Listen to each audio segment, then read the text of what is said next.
The Last Message by Benjamin Smith. Chapter 1. The rain fell hard across Brooklyn, hammering against the cracked pavement like a warning no one was paying attention to. Detective James Harrington tightened the collar of his coat as he stepped out of the unmarked cruiser, his boots splashing through shallow puddles that reflected the dull glow of the street lamps. Brooklyn never slept, but on nights like this, it felt like it held its breath. The call had come in just after 2 a.m. A possible homicide. Young female, unknown assailant, no witnesses. Another night, another body, and Harrington knew this was only the beginning of something worse. He ducked under the yellow police tape and flashed his badge to the uniformed officer standing guard.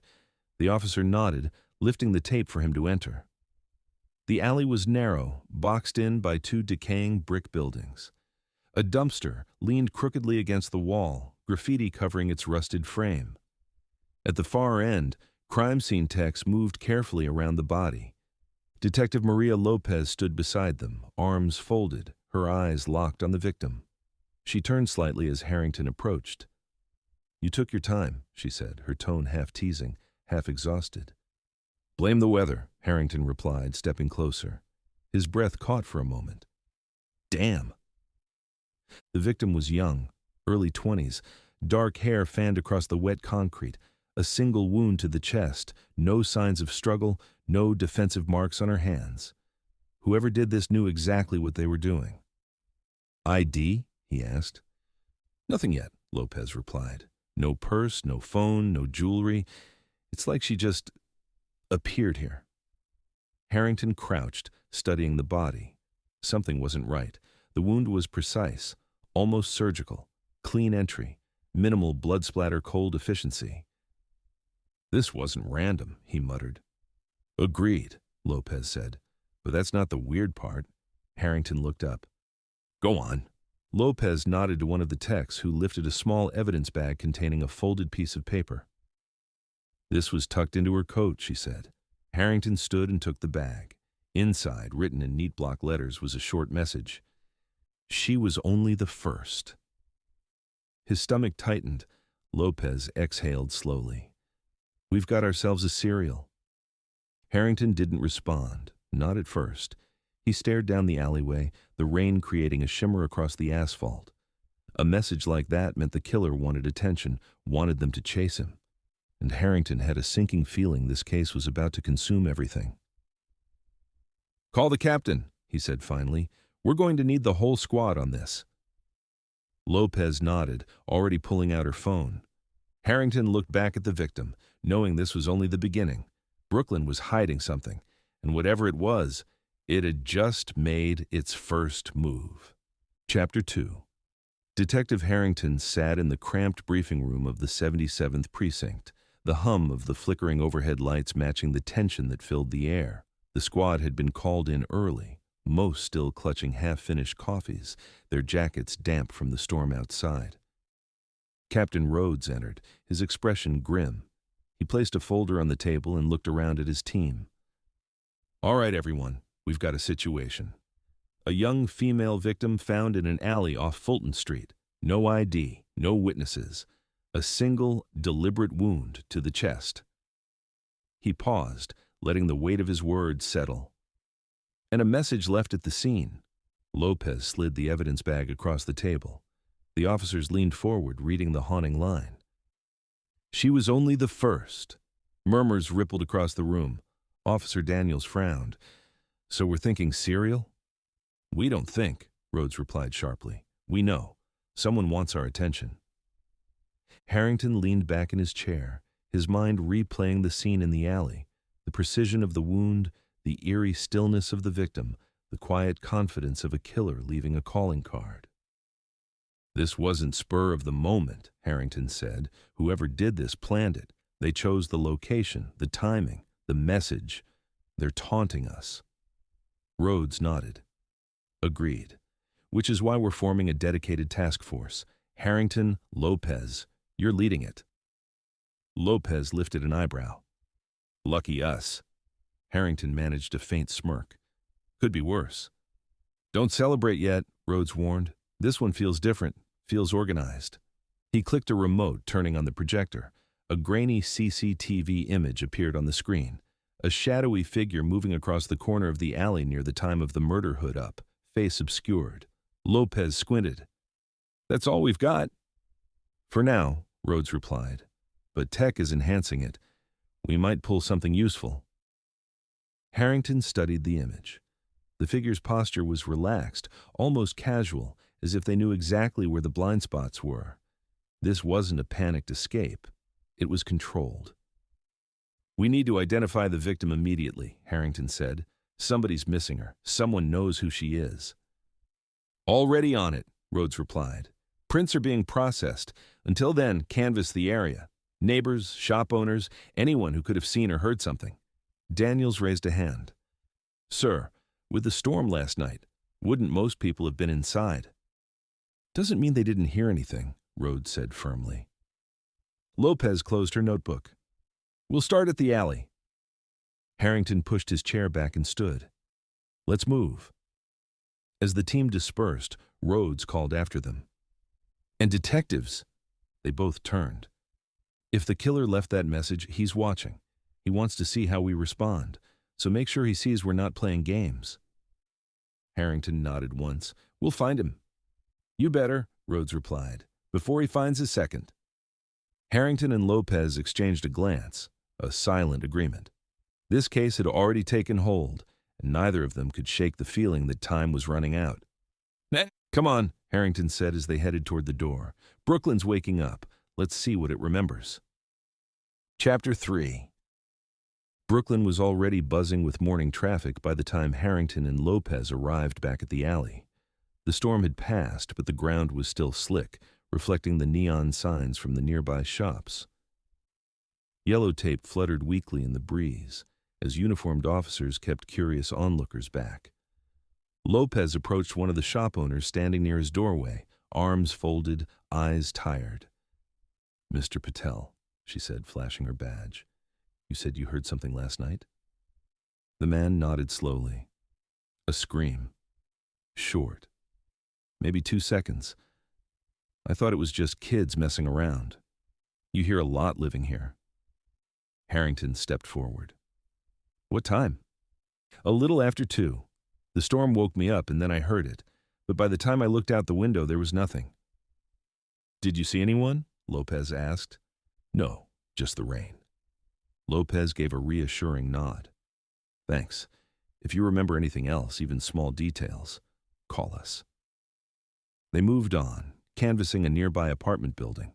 Most residents hadn't seen anything through the sheets of rain, but a woman on the 3rd floor offered something useful.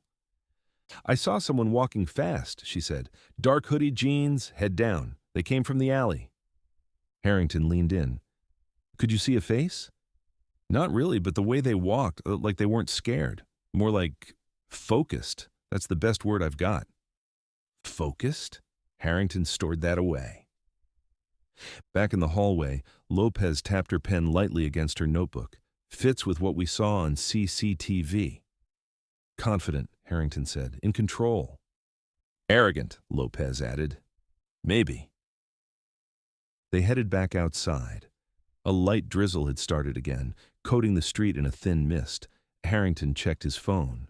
Still no update on the victim's identity. What's taking forensics so long? Lopez muttered. Storm probably delayed everything, Harrington replied. Prints, tox screens, autopsy. She sighed. Feels like working blind. He looked down the alley once more. Let's head to the morgue. Maybe they've got something. The medical examiner's office was cold, sterile, and quiet, a sharp contrast to the noise of the city outside. Dr. Simone Clark, the M.E., greeted them with her usual calm professionalism. You'll want to see this, she said, leading them into the examination room. The victim lay on the table, covered except for the chest area. The wound is clean, Clark said, too clean for a standard knife. The edges show almost no tearing. Lopez frowned. Meaning? Meaning the blade was extremely sharp, possibly custom, could be surgical, could be specialized. Harrington's jaw tightened. So we're dealing with someone who knows what they're doing. Clark nodded. And something else. Look here. She pointed to faint bruising along the victim's upper arms. She was held, Clark said, pinned but not violently, more controlled, precise. Lopez swallowed. So the killer didn't rush. He took his time. Yes, Clark said, and one more thing.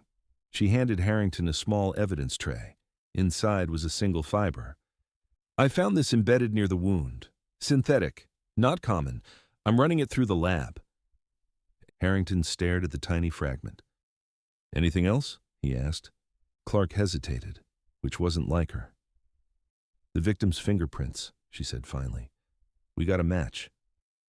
Lopez stepped closer. Who is she? Clark handed them a printed report. Her name is Emily Carson, 22 years old, lives in downtown Brooklyn, no criminal record, university student. Harrington felt a cold weight drop into his stomach. Lopez exhaled.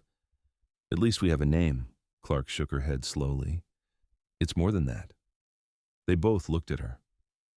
Emily Carson was reported missing, Clark said, last night by her roommate. Harrington froze. What time? He asked. Around midnight. 2 hours before Emily was killed.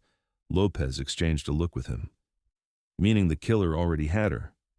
Harrington nodded slowly, the pieces starting to shift in a way that made his skin crawl. He planned this, Harrington said quietly. From the beginning. Chapter 4. Emily Carson's apartment building sat on the edge of downtown Brooklyn, a tall, weathered structure with uneven brickwork and a buzzing intercom that barely functioned. Harrington and Lopez were let in by a tired-looking landlord who muttered something about kids these days before shuffling back to his office. The third-floor hallway smelled faintly of old paint and cheap coffee. Apartment 3B had a handwritten note taped to the door. Police, call before entering. Emily's terrified roommate must have placed it there. Lopez knocked gently. NYPD. The door opened a crack, revealing a young woman with red-rimmed eyes and trembling hands. She looked to be around the same age as Emily. You found her, she whispered, voice cracking. Lopez softened her tone. We're here to talk with you. Is that all right? The woman nodded and let them inside. The apartment was small but tidy. Textbooks stacked on a desk, a soft blanket folded neatly over the couch, a faint scent of vanilla candles still lingering in the air. It felt lived in, safe. Emily hadn't been someone who lived carelessly. Harrington noticed a framed photo on the wall, Emily and her roommate smiling at a rooftop party, city lights behind them. What's your name? Harrington asked gently. Chloe, she said, sitting on the couch, arms wrapped around herself. Chloe Matthews. Lopez took a seat across from her. Chloe, we know this is difficult, but we need to ask you some questions. Chloe nodded slowly. I'll try. When was the last time you saw Emily? Lopez asked. Last night. We were both home. She was studying for an exam. I went to bed around 11. When I woke up around midnight, her door was open, and she was gone. Gone? Harrington repeated. Meaning her things were still here? Yes, Chloe said. Her phone, her bag, even her shoes. Emily wouldn't just walk out without them, ever. Harrington felt a chill. Did you hear anything?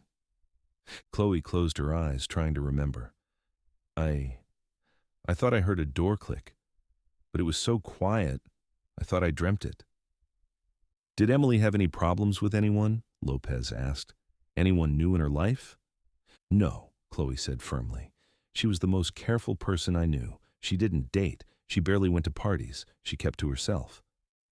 Harrington nodded slowly. Has she mentioned being followed? Anyone suspicious around the building? Chloe shook her head. No, nothing like that. Lopez stood and glanced into the hallway. Do you mind if we look in Emily's room? Chloe hesitated only a moment before nodding. Go ahead. Emily's bedroom was neat, almost minimalist. A small desk covered in notes, a bed with plain gray sheets, a bookshelf with orderly rows of psychology textbooks. Lopez scanned the room while Harrington slowly circled the perimeter. Nothing seemed disturbed. Until he reached the window, it was latched shut, but the lock had faint scratches around it. "Lopez!" he called. She joined him, brow furrowing as she examined the frame. "Someone forced this," Harrington said, "but carefully. Professional. They relocked it after." Lopez exhaled. So the killer broke in quietly, took her without a struggle, and left no trace. Harrington nodded grimly. He came prepared. He knew who he wanted. Emily wasn't random. Chloe appeared in the doorway, arms hugging her body. "What does that mean?" Harrington hesitated, choosing his words. "It means the person who took her may have watched the building, learned the routines, waited for an opening." Chloe's eyes widened, fear settling in. "So, he could have been here, watching us?" Lopez stepped closer. "Chloe, is there anything at all, that seemed off recently? Someone hanging around outside? A new neighbor? A delivery that felt strange?" Chloe looked down at her hands, then froze. "There was something," she whispered, "a week ago." Both detectives waited. "I came home and found a small card pushed under the door," Chloe said. "It didn't have a name. It just said, 'Beautiful things shouldn't be hidden.' I thought it was a stupid advertisement." Harrington's blood ran cold. "Do you still have it?" Lopez asked urgently. Chloe nodded slowly. "I think so. I threw it in this drawer." She opened a small desk drawer and pulled out a thin white card, unmarked except for the chilling message printed in clean block letters. Harrington slipped it into an evidence bag. Lopez met his eyes. "Same style as the message in the alley." Harrington nodded. This wasn't his first contact. "Or his last," Lopez added. Harrington looked around the quiet room, imagining the killer standing exactly where he was, calm, patient, waiting in the dark. This wasn't a random monster. This was someone with purpose, someone with obsession, someone who had chosen Emily long before last night. Chapter 5. The precinct was noisier than usual when Harrington and Lopez returned. Phones rang nonstop, officers hurried between desks, and the entire squad seemed on edge. Word of a potential serial case spread fast, and Brooklyn reacted even faster. Captain Rhodes stood over a cluttered table, studying a map of the borough marked with red pins and scribbled notes. When he spotted Harrington and Lopez, he waved them over. "What did you find at the girl's apartment?" Rhodes asked. Harrington placed the small evidence bag on the table. Inside, the white card with its printed message seemed almost harmless. Almost. Lopez crossed her arms. "This was slipped under the victim's door a week ago. Same block lettering as the note left at the crime scene. He was watching her." Rhodes clenched his jaw. So the killer targeted Emily specifically. "Looks that way," Harrington said. "And he planned it. Broke into her apartment, removed her quietly, left no signs of struggle." "This guy's organized," Lopez added. "Disciplined. He takes risks, but calculated ones." Rhodes nodded and shifted his attention to the map. "We need to think like him. If he watched Emily, where would he have been? What vantage points did he use?" Harrington leaned forward, studying the layout around Emily's building. Narrow streets, alleys, rooftops with access ladders, plenty of hiding spots. "He could have watched from across the street," Harrington said, "or from a parked car, maybe even the roof." Lopez tapped another pin on the map. "Or he could have blended in. Delivery worker, maintenance, someone who looks invisible." Rhodes pointed at the CCTV still from the alley, still grainy and frustratingly vague. "Tech's still trying to enhance this, but we're not getting much." "Doesn't matter," Harrington said. "His body language tells us more than his face would. He's confident. He moves like he knows exactly where cameras are." Lopez nodded. "He's done this before." Rhodes gave them both a firm look. "Find a pattern, build a profile, and check for any similar cases, even ones written off as accidents." A young officer jogged over, tablet in hand. "Detectives, forensics sent over something you need to see." They followed him toward a workstation in the tech office.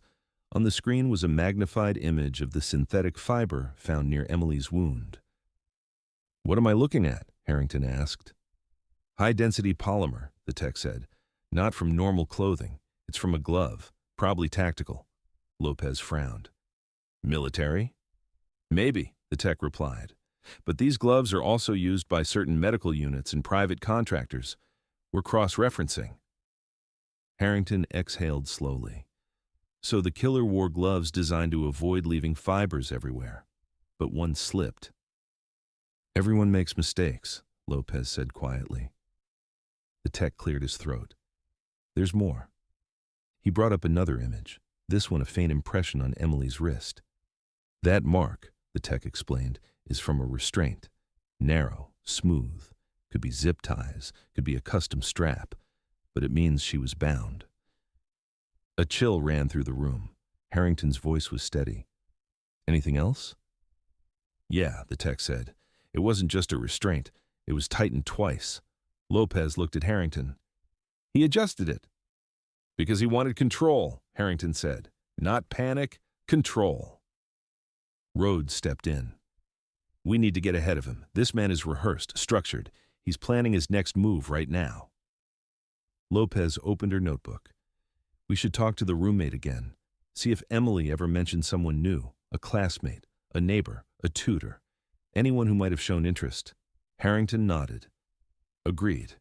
And we need to dig deep into Emily's life. Social media, university records, job history, everything."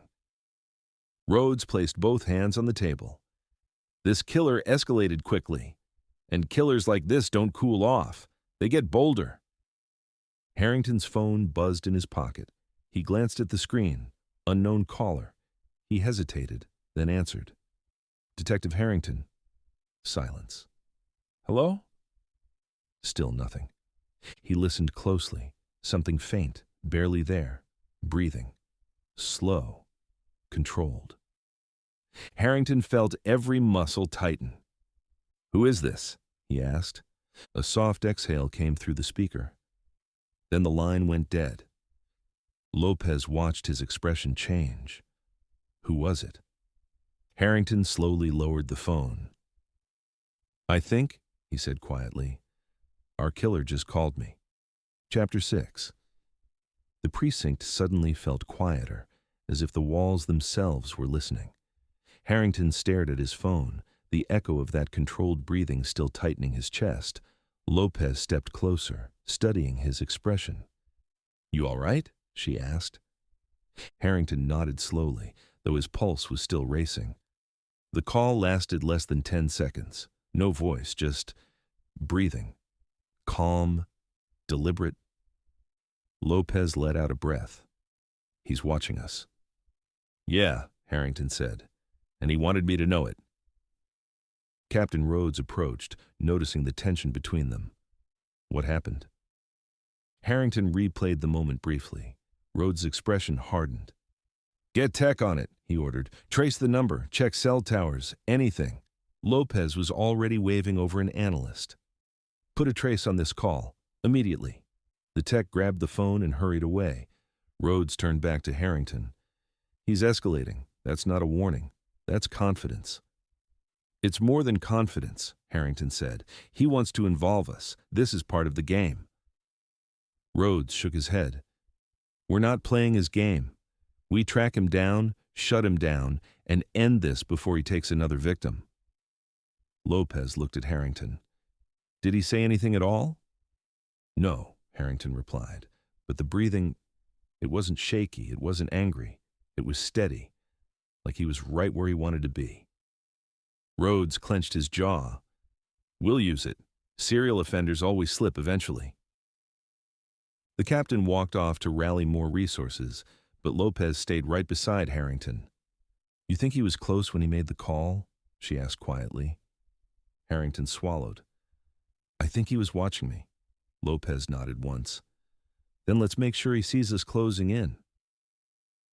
An hour later, they regrouped in the tech wing. The analyst pulled up a heat map on the large monitor. "Bad news first," she said apologetically. "The call was routed through a relay app. Dozens of virtual numbers, hard to trace." Meaning burner lines? Lopez muttered. Pretty much, the tech replied. But here's the good news. She zoomed in on a cluster of cell tower pings. He didn't mask his physical location properly. The call originated from within a 3-block radius of the precinct. Harrington's eyes narrowed. He's close. Lopez stepped forward. He could be watching us right now. The tech nodded nervously. He made the call from the street, somewhere between Flatbush Avenue and Bergen. Harrington grabbed his coat. Let's go. The afternoon sky over Brooklyn was turning a cold, pale gray as Harrington and Lopez canvassed the streets near the tower range. Pedestrians moved hurriedly past them, commuters, shop owners, delivery drivers. Faces blurred together, any one of them possible. Lopez scanned the block carefully. If he wanted to watch you, this is the perfect place. High foot traffic, nobody pays attention. Harrington nodded. He blends in. They stopped outside a small coffee shop with large windows facing the street. Inside, people typed on laptops, sipped drinks, read newspapers normal, ordinary. But the hairs on the back of Harrington's neck lifted. Something feel off? Lopez asked quietly. Harrington's gaze drifted across the room until it landed on a table in the far corner. A single chair. Empty. But a half-finished coffee sat beside a folded newspaper. Lopez followed his stare. What do you see? Harrington stepped inside. The barista glanced up but said nothing. Lopez scanned every customer, every expression. Harrington approached the abandoned table. The newspaper was today's edition, folded neatly, too neatly. He lifted it, expecting nothing. Instead, his breath caught. Underneath the paper was a small white card, identical to the ones left for Emily. He slid it into an evidence bag and turned it over. The message, in the same cold block letters, read, "You're getting warmer." Lopez exhaled sharply. He was here. Recently, Harrington said, the coffee's still hot.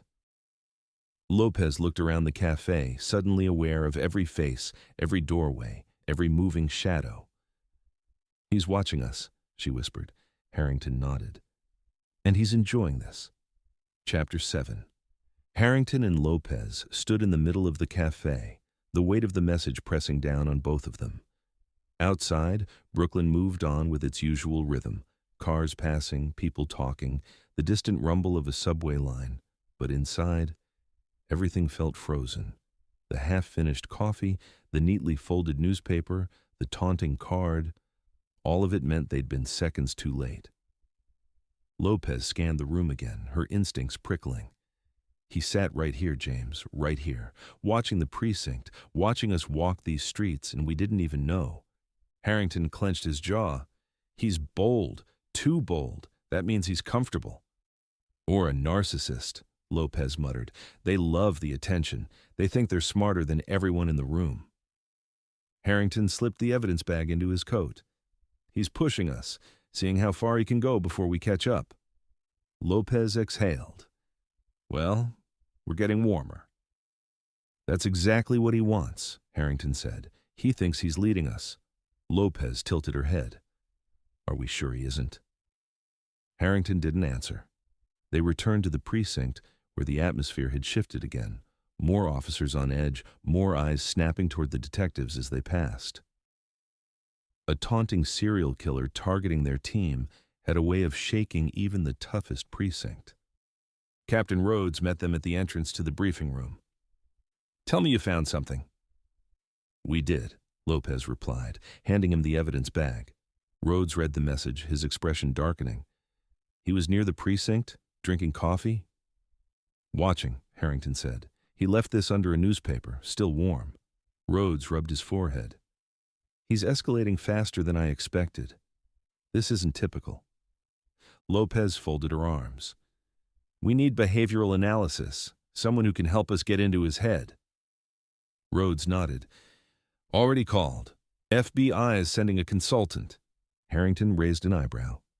Anyone we know? Dr. Elise Warren, Rhodes replied. She's worked with us before. Lopez smirked. She's brilliant, and she hates serial predators more than you do. Harrington sighed. Great. Rhodes looked between them. Until she arrives, keep doing what you're doing.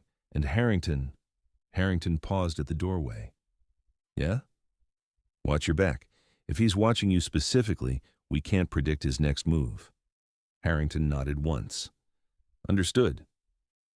Back at Harrington's desk, he spread the 3 messages out side by side. Beautiful things shouldn't be hidden. She was only the first. You're getting warmer. Together, they formed a narrative, a sequence, a progression. Lopez hovered beside him. He's speaking to you, directly. Feels that way, Harrington said. You think he's fixated on you? Or on Emily. I just happen to be the one in his way. Lopez lowered her voice. James, it could be both. Before he could respond, a voice behind them cut through the tension. Quite the pattern. They turned to see a woman in her late 30s, sharp-eyed, hair pulled into a neat ponytail, a coat draped over her arm. Dr. Elise Warren, confident, analytical, unreadable. Lopez smiled. Elise, good to see you. You too, Maria, Warren said with a small nod. Captain Rhodes filled me in. I want to start by reading everything we have so far. Harrington handed her the evidence. Warren studied each message carefully. He's not just taunting, he's cultivating a relationship. Harrington's brow furrowed. A relationship? Warren nodded. This killer wants to be understood, seen. He feels superior, but he also wants an audience, specifically one who he believes is worthy. Lopez folded her arms. And that's Harrington. Partially, Warren said. He's testing him, seeing how well he can follow the trail. Harrington exhaled. So what's his next move? Warren placed the messages down. He'll strike again, and soon. Lopez tensed. Any idea where? Warren glanced at the map on the wall, dotted with pins. We need to look at Emily, she said. Her habits, her paths, her routines. The killer followed her, but he didn't stop there. Whoever he is, he's progressed.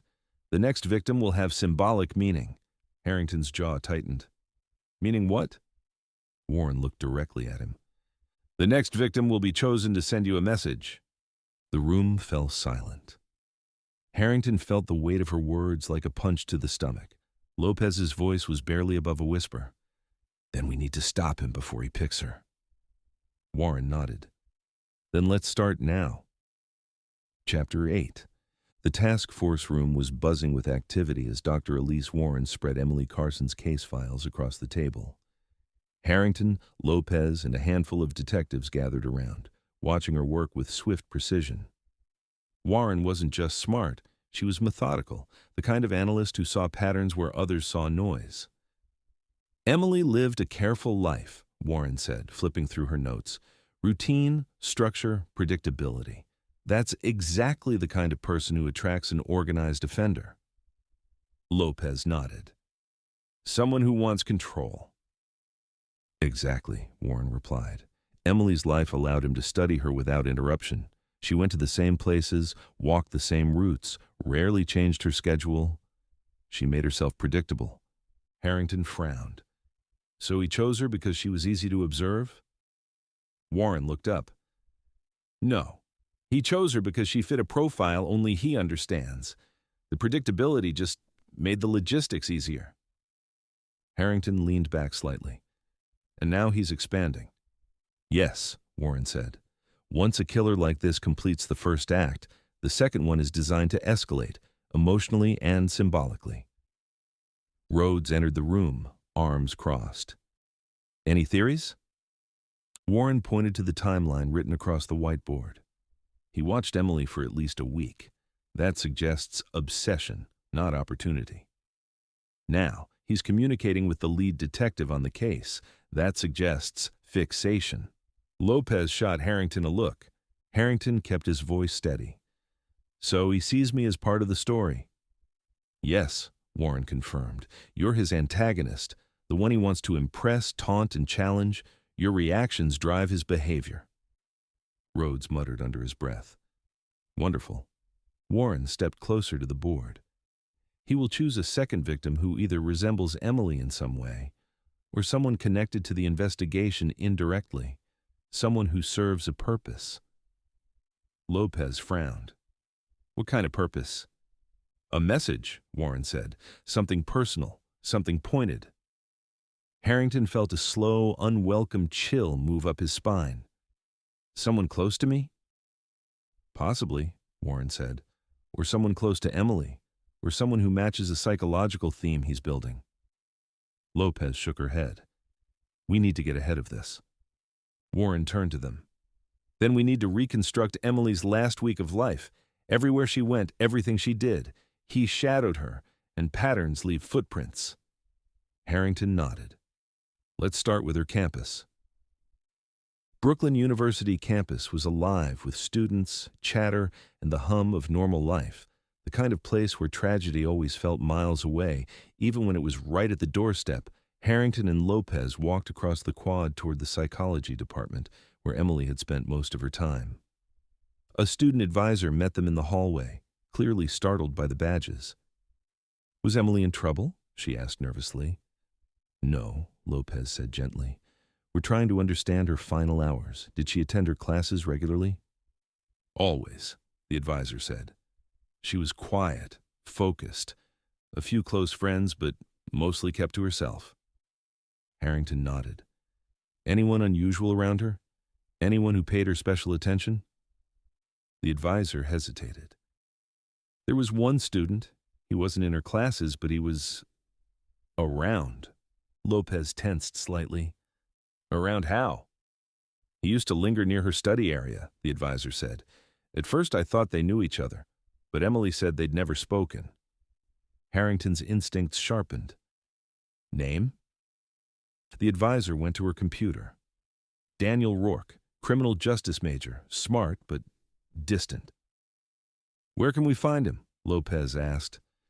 He has a part-time job at the athletic center, she said. He usually works evenings.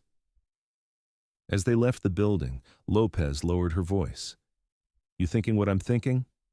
Harrington exhaled. Could be nothing. Could be everything. They crossed the quad just as a gust of cold wind swept past them. Harrington noticed a maintenance truck parked near a service entrance, engine running, but no driver in sight. A chill tightened his chest. Lopez noticed too. You all right? Harrington's eyes narrowed. The campus is too open, too many places he could have watched her from. Lopez glanced around. He could be here right now? Harrington nodded slowly. Or was. Then his phone buzzed in his pocket. A new message, unknown number. He opened it. A single photo filled the screen, a blurry shot taken from behind Harrington and Lopez as they walked across the quad moments earlier. Below it, a short message. I like watching you work. Lopez saw the look on his face. James? He turned the phone toward her. Her expression darkened instantly. He's here, she whispered. And he's getting bolder, Harrington replied, his voice low. He looked around the campus. Every open window, every passing student, every doorway suddenly a possible threat. Lopez clenched her fists. We need to find him before he picks someone. Harrington nodded, slipping the phone back into his coat. The killer wasn't just watching. He was following. Chapter 9. The photo haunted Harrington more than he wanted to admit. The angle, the timing, the proximity. The killer hadn't just been watching from a distance, he'd been close. Too close. Lopez walked at his side, her eyes scanning every rooftop, every bench, every doorway as they moved across the campus. Students flowed around them in clusters, unaware that a predator moved among them. James, Lopez said quietly. He didn't take that picture with a long lens. That was a phone camera. He was right behind us. I know, Harrington replied, which means he's confident enough to walk this campus like he belongs here. Or he does belong here, Lopez said. If Emily was watched for a week, maybe he's a student too. Harrington didn't respond, but the thought lingered. They reached the athletic center, a low brick building with large glass windows and a steady stream of students going in and out. Inside, the smell of rubber floors and disinfectant filled the air. A receptionist looked up at them, confused but curious. Can I help you? Lopez flashed her badge. Detectives Lopez and Harrington, NYPD. We need to speak with Daniel Rourke. The receptionist's eyes widened slightly. Oh, he's downstairs in the equipment room. I can show you. They followed her down a short hallway and a flight of stairs to a storage area lined with metal racks holding sports gear. A young man in his early 20s stood behind the counter, sorting basketballs into a bin. Dark hair, tall, lean, focused. Daniel, the receptionist called. He looked up, adjusting his glasses. His expression shifted, surprise, then mild confusion. Yeah? Can I help you? Harrington stepped forward. NYPD. We have a few questions about Emily Carson. Daniel blinked. Emily? Sure. What's going on? Lopez studied him closely. You knew her? Not really, Daniel said quickly. I mean, I saw her around campus. Everyone knows Emily. She kept to herself, but she was in one of the study halls a lot. Why? Did something happen? Harrington didn't answer. A student advisor said you spent time near her study area. Daniel frowned, clearly uncomfortable. I mean, yeah, I study there too. It's quiet. Is that a crime? Lopez watched his body language. Steady voice, hands still occupied with the equipment, no signs of stress beyond confusion. Did you ever try to talk to her? Harrington asked. Once, Daniel said. Months ago. She dropped a pencil and I picked it up for her. She barely said 2 words. She wasn't rude, just shy. Lopez stepped a little closer. Did you watch her? Daniel looked offended. No, I just happened to be around when she was. She had the same study routine every day. Harrington lowered his tone. Daniel, Emily is dead. Daniel froze. The basketball slipped from his hands and bounced across the floor. What?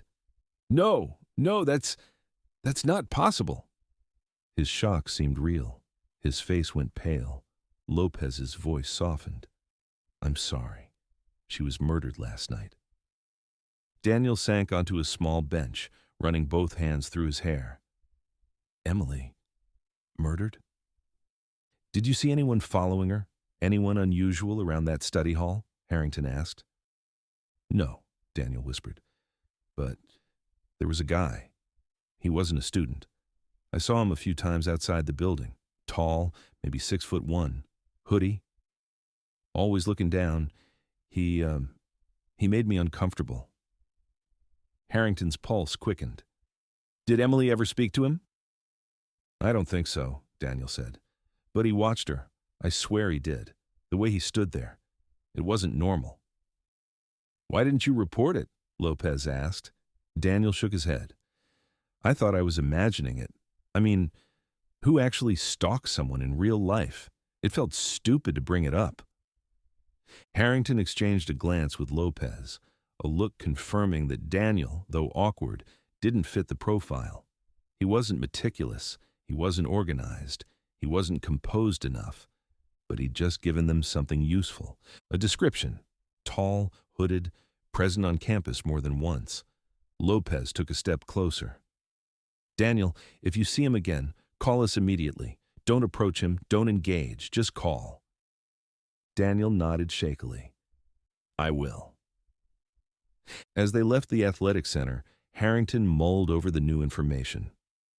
6'1", hoodie, hangs around campus, Lopez said. Matches the CCTV posture. Yeah, Harrington replied.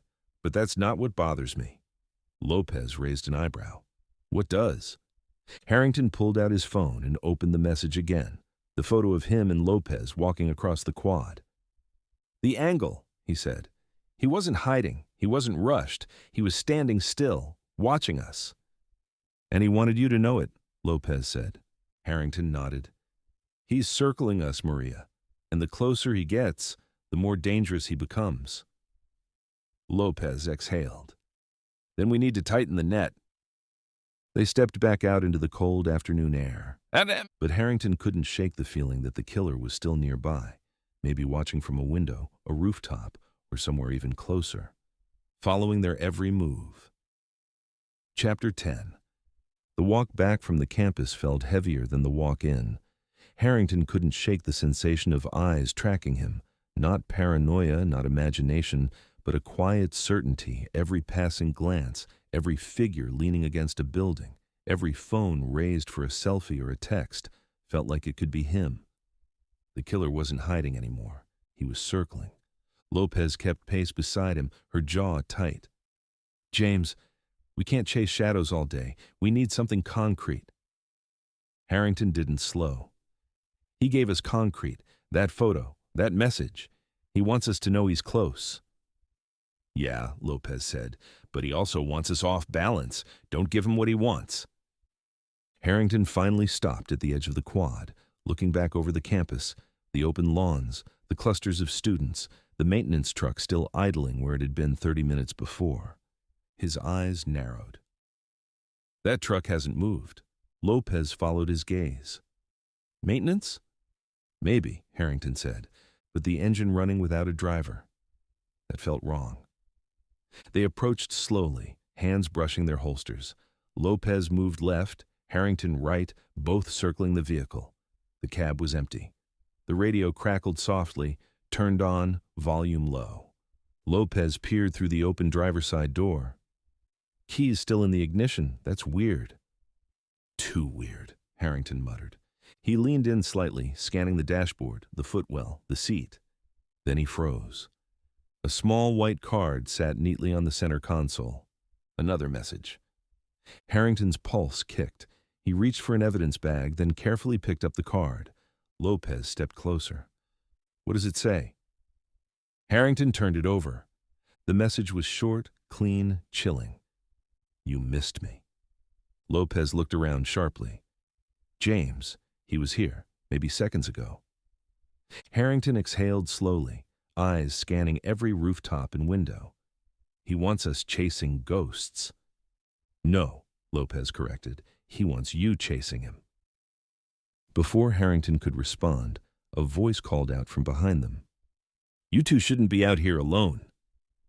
Dr. Elise Warren approached, coat wrapped tightly around her, eyes scanning the scene like she already knew what they'd found. Harrington handed her the card. She studied it. "He's accelerating. Each message is more personal, more confident." Lopez leaned against the truck. "He's taunting us?" "No," Warren said. "He's marking territory. This truck, the cafe, the quad. He's picking locations you're guaranteed to visit. He's showing you he knows your movements." "And Emily's," Harrington said. Warren nodded. "He follows patterns. He studies. He doesn't strike randomly. He chooses places with emotional or symbolic weight." Lopez frowned. "So what's symbolic about a maintenance truck?" Warren stepped closer to the vehicle. "Not the truck. The behavior. He observed Emily the same way, quietly, persistently, unnoticed." Harrington crossed his arms. "He stalked her." "Yes," Warren said. "And now he's stalking you." Lopez rubbed her forehead. "So what? We set a trap? Let him follow us?" Warren shook her head. "Absolutely not. That gives him too much control. What we need to do is break his rhythm, force him into unfamiliar territory." Harrington looked at her. "How?" Warren pointed to the card. "By making him think we've figured out something he wanted hidden." Lopez smirked. "Give him a scare." Warren nodded. "Exactly. These killers hate unpredictability. If you act off script, he'll make mistakes." Harrington took a breath. "We can try." Warren stepped closer, lowering her voice. "But be careful. He's watching you, James. You're not just his investigator. You're part of his story now, and he won't let that go easily." Harrington met her eyes. "I'm not afraid of him."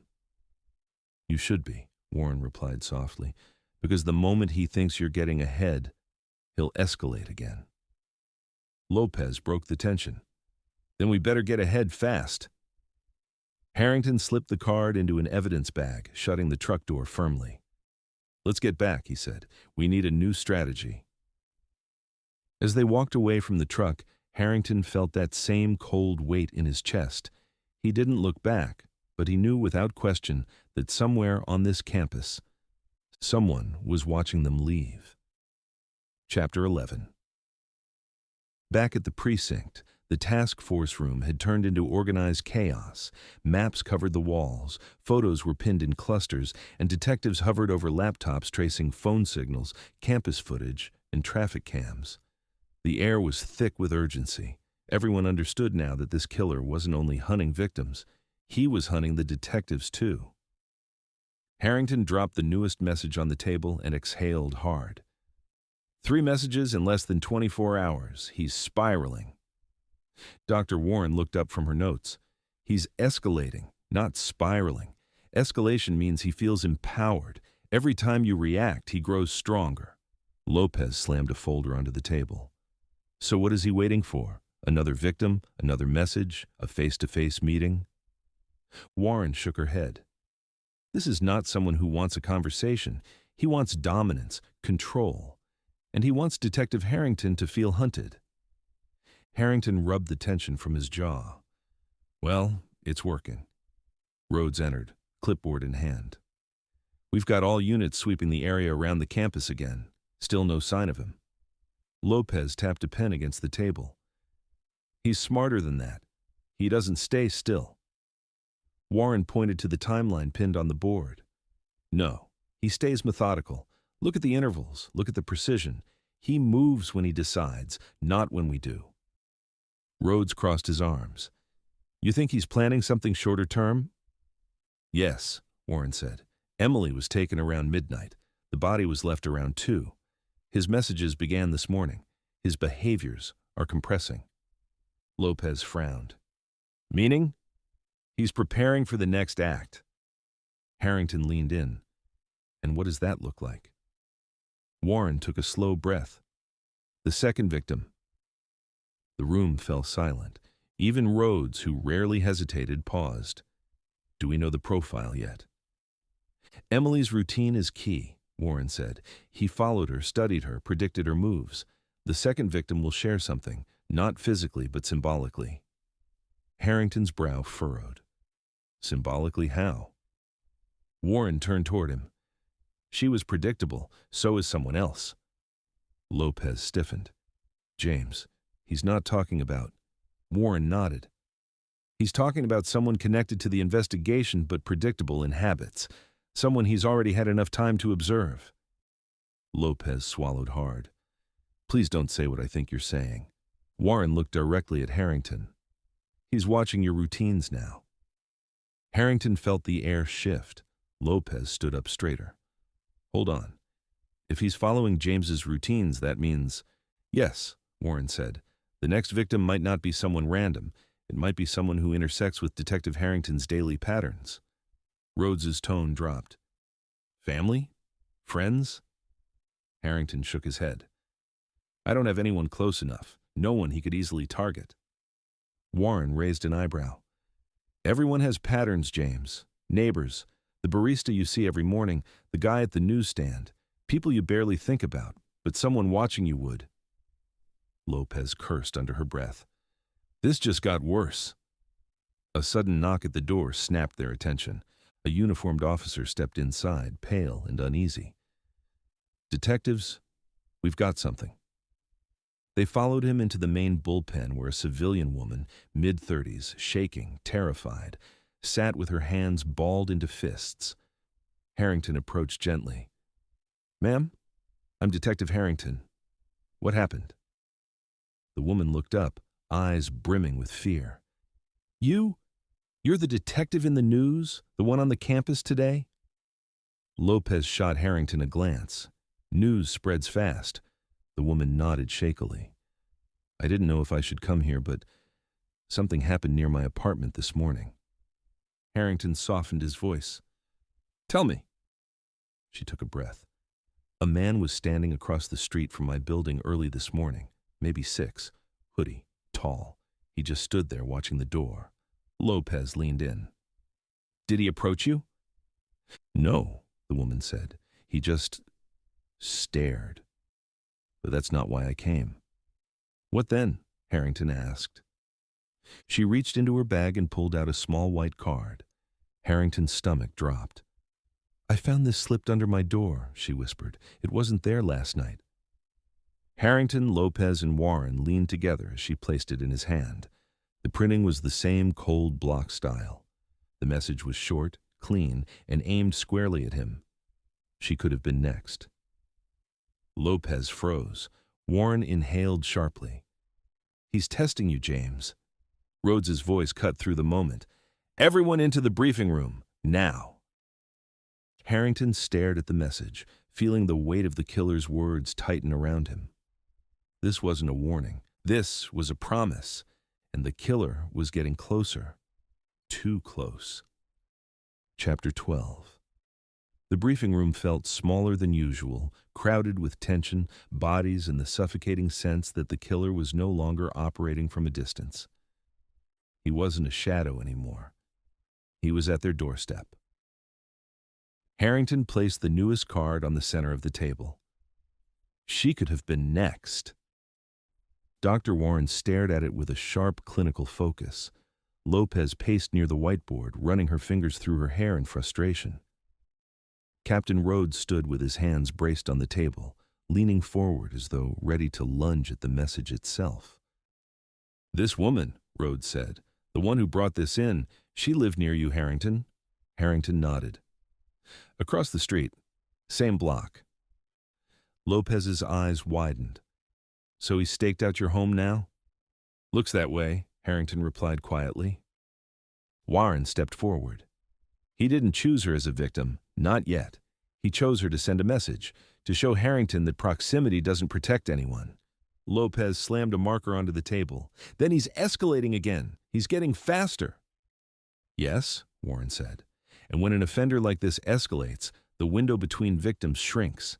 He's building momentum." Rhodes pointed at the map. "We need to trace his path. What's the pattern?" Harrington looked over the red pins marking Emily's apartment, the alley, the cafe, the campus, the maintenance truck, and now his own block. "It's tightening," Harrington said. "He's moving inward, toward me." Lopez shook her head. "That means you are the center of his geography." Warren nodded. "Exactly. He's constructing a psychological circle around Harrington. It's a form of ownership. He's making Harrington the core of his hunt." Rhodes exhaled slowly. "So if the killer sees James as the center, then every place James goes becomes part of the pattern." Lopez pointed at the new card. "Including his home." That thought chilled everyone. Harrington sat back, eyes narrowing in thought. "What if he's been watching my block longer than we think?" Warren tapped her notes. "Likely. Organized killers start small. Reconnaissance, then stalking, then control." "How long?" Lopez asked.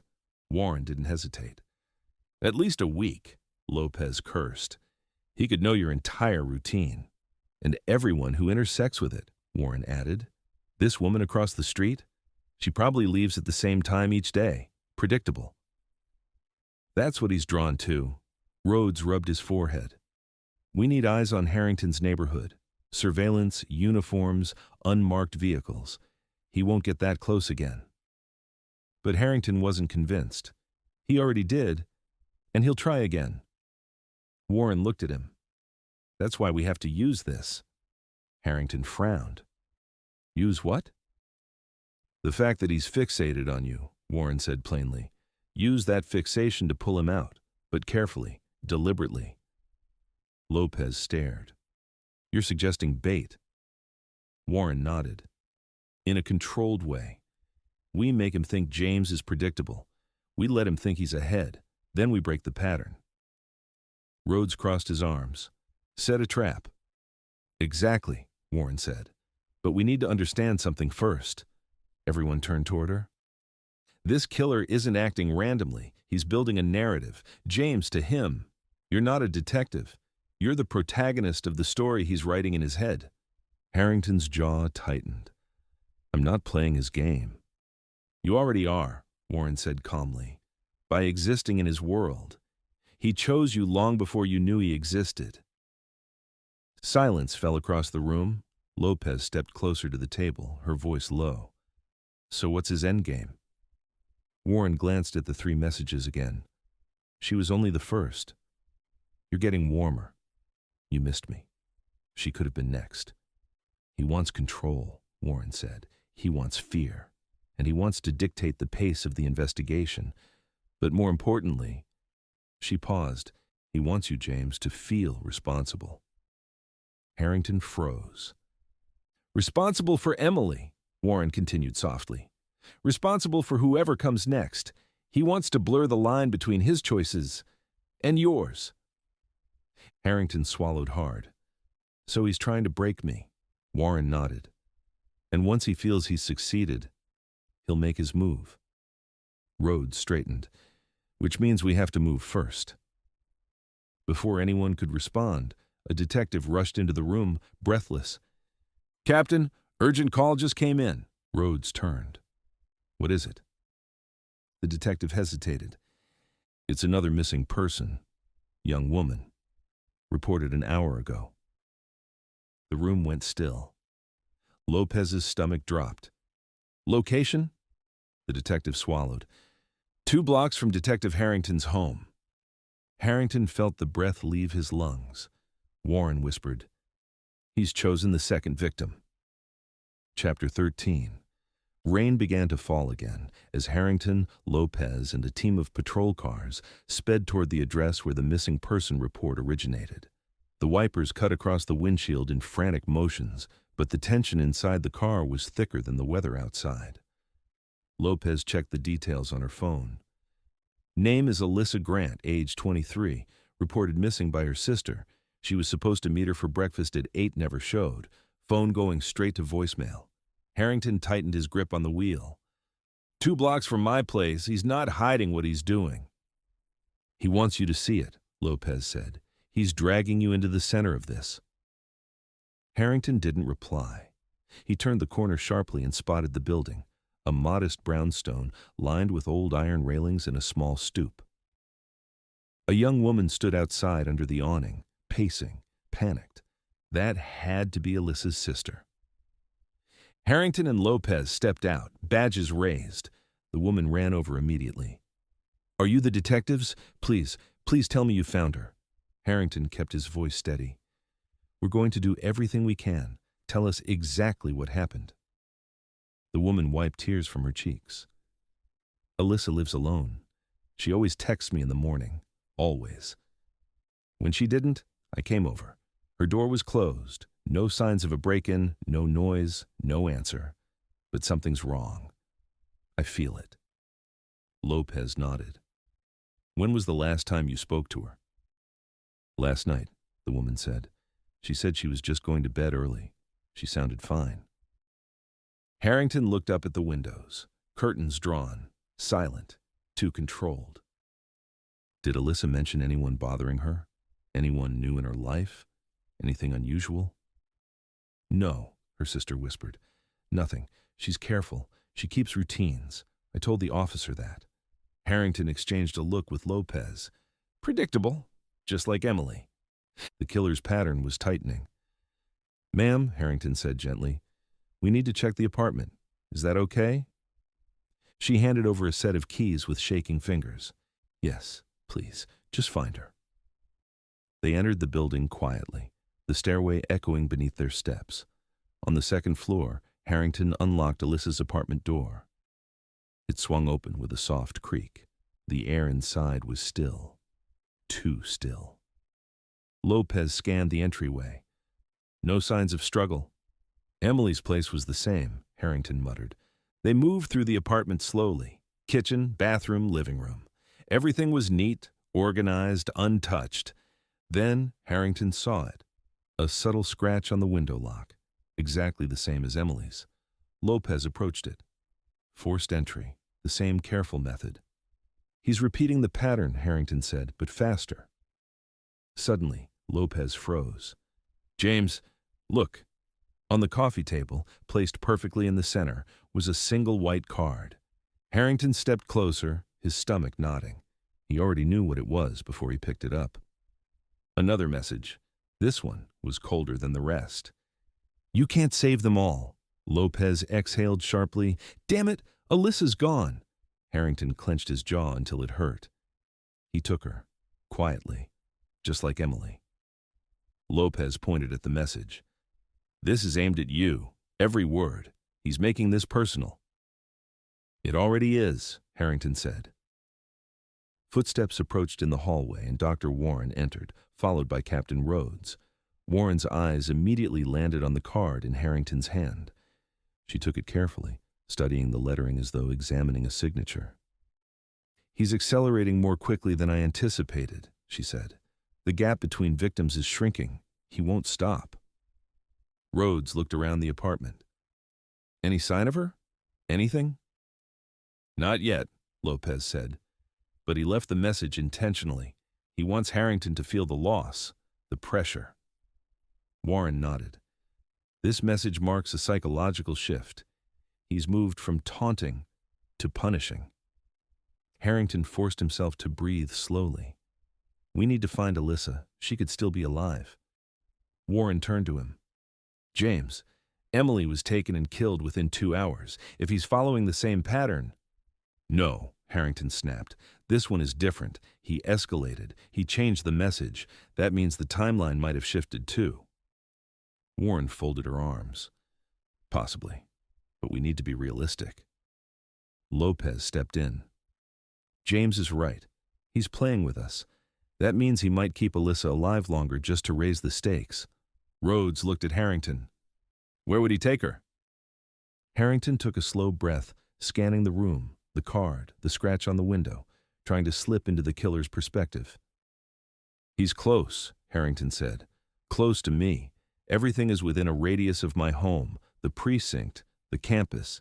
He's creating a circle. A hunting ground, Warren said quietly. Lopez nodded. Then we shrink the circle. Rhodes grabbed his radio. I want units canvassing every alley, abandoned building, basement, storage facility, rooftop access, anything within a 5-block radius.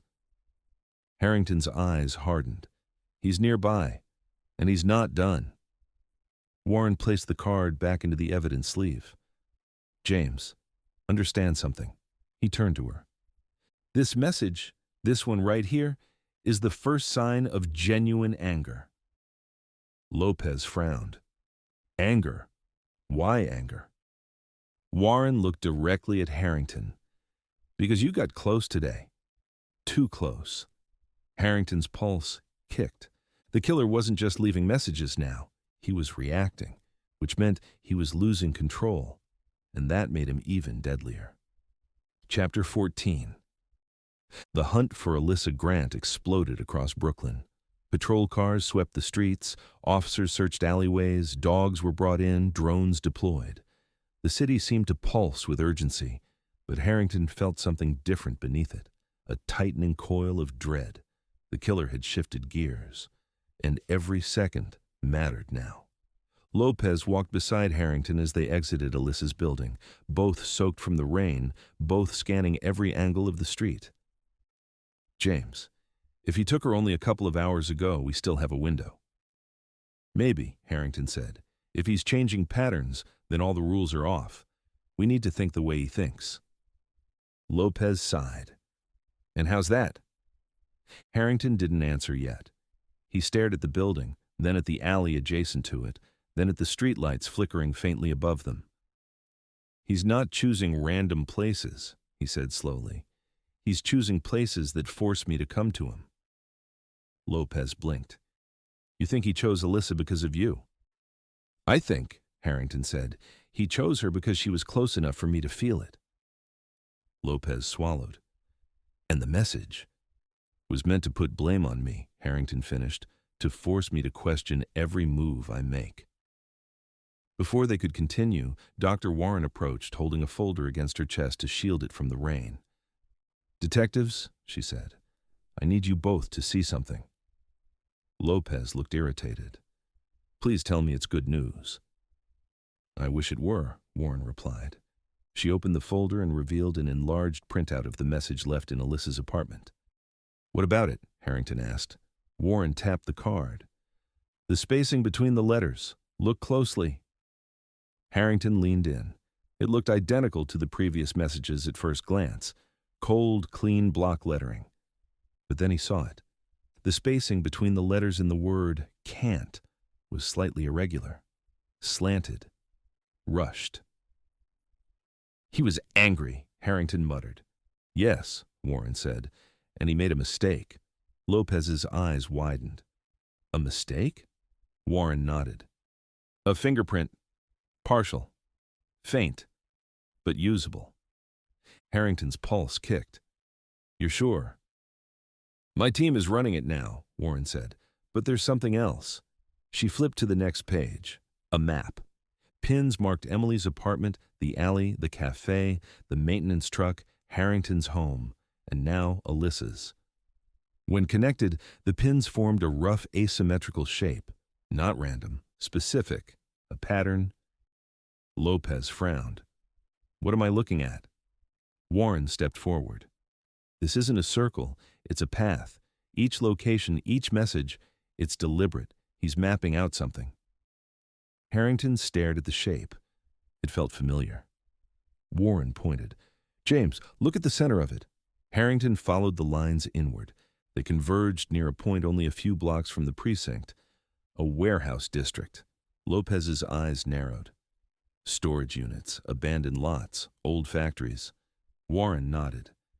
Plenty of hiding places, easy to get in and out unnoticed. Harrington felt it in his gut, that cold, instinctive pull. He's there, Harrington said softly. Or he was. Warren closed the folder. But before we move on a detective burst out of the building behind them, sprinting through the rain. Detectives, Captain Rhodes wants you both back at the precinct immediately. Lopez tensed. What's happened? The detective hesitated, breathless. The fingerprint, it hit something. Harrington's heart slammed against his ribs. Who is he? The detective shook his head. That's the thing. It didn't match a suspect. It matched a file.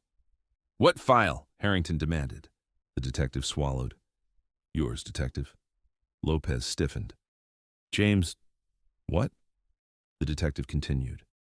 Your file. Your personnel file. Someone accessed it, copied it, printed documents. We found partial prints on the copies. Harrington felt the world tilt. Dr. Warren spoke quietly. He didn't leave that print by accident. Lopez glanced at Harrington, pale. James, he's been in your life longer than we thought. Harrington clenched his fists. We need to see that file, now. The detective nodded. Captain's already waiting for you. As they hurried toward the car, the rain hammered harder, drumming against the pavement like a warning. Warren kept pace beside them. James, listen to me. This isn't just a killer stalking you. Harrington turned sharply. Then what is it? Warren stopped under the awning and met his eyes. This is someone who knows you. Lopez stared at her. Knows him. How well? Warren answered without blinking.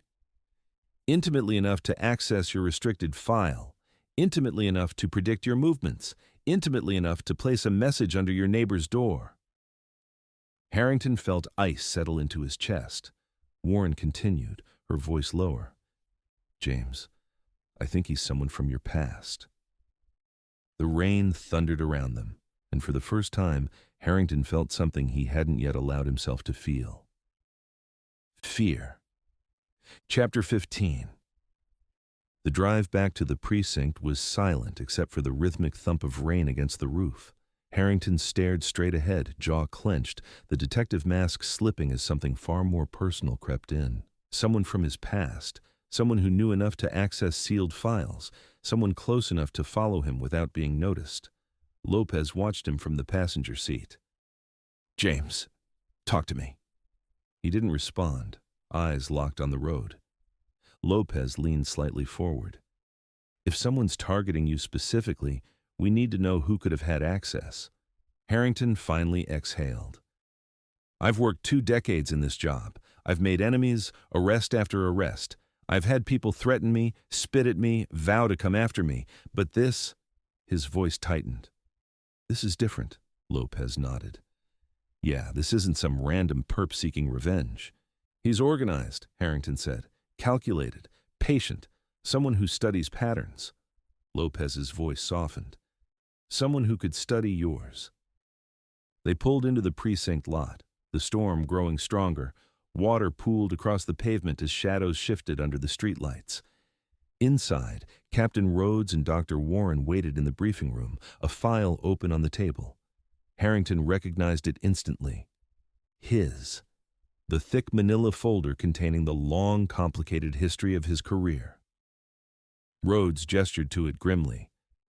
We pulled security footage. Someone accessed this file last week. Harrington stepped closer. Last week? Before Emily? Rhodes nodded. Which means he planned all of this long before the first victim. Lopez swallowed. And he started with you. Warren pointed to a surveillance photo. It showed a blurry figure entering the small archive room in the basement hallway. Hoodie, gloves, head lowered.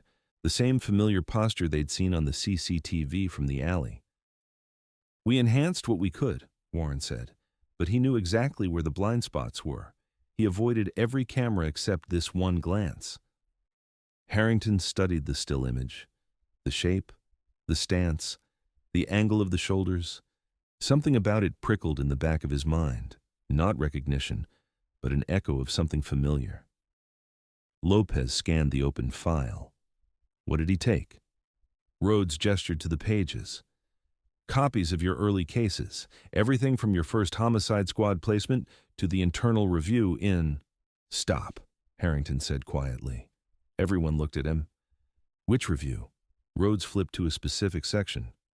The officer-involved shooting, the one you never talk about. The room fell silent. Lopez looked at Harrington slowly. James, what shooting? Harrington's eyes stayed fixed on the page. It was my rookie year, he said quietly. A domestic call gone wrong. A suspect fled. We pursued through abandoned lots in Red Hook. I fired when he reached for his waistband. Lopez waited. He didn't have a weapon, Harrington finished. Warren's voice was soft. You were cleared. Barely, Harrington said. Internal affairs dragged it out for months. The suspect's family wanted my badge. They protested outside the precinct, called me a murderer. Lopez stepped closer. And the suspect? Who was he? A 19-year-old kid named Tyler Raines. Warren looked up sharply. Raines?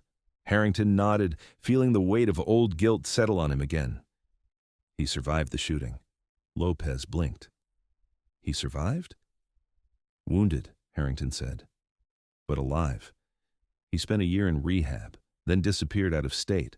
Rumor was he bounced between jobs, mental health spirals, but no confirmation. Warren crossed her arms. So you think Tyler Raines might be our suspect? Harrington shook his head. I don't know. He would be in his late 30s now, and he wasn't the type for this level of organization. But trauma changes people, Warren said. Bitterness grows. Obsession grows. Rhodes leaned on the table. We're running his name now, but nothing's hit yet. Harrington looked again at the blurred figure on the surveillance still. The posture, the way the body leaned slightly forward, the tension in the shoulders. A memory surfaced, Tyler screaming at him in the ER as officers held him down. You ruined my life. Lopez watched Harrington carefully. James, does it feel like him? Harrington shook his head slowly. I don't know. It's possible. But people from my early cases, there are dozens. Except only one accessed your file, Warren said.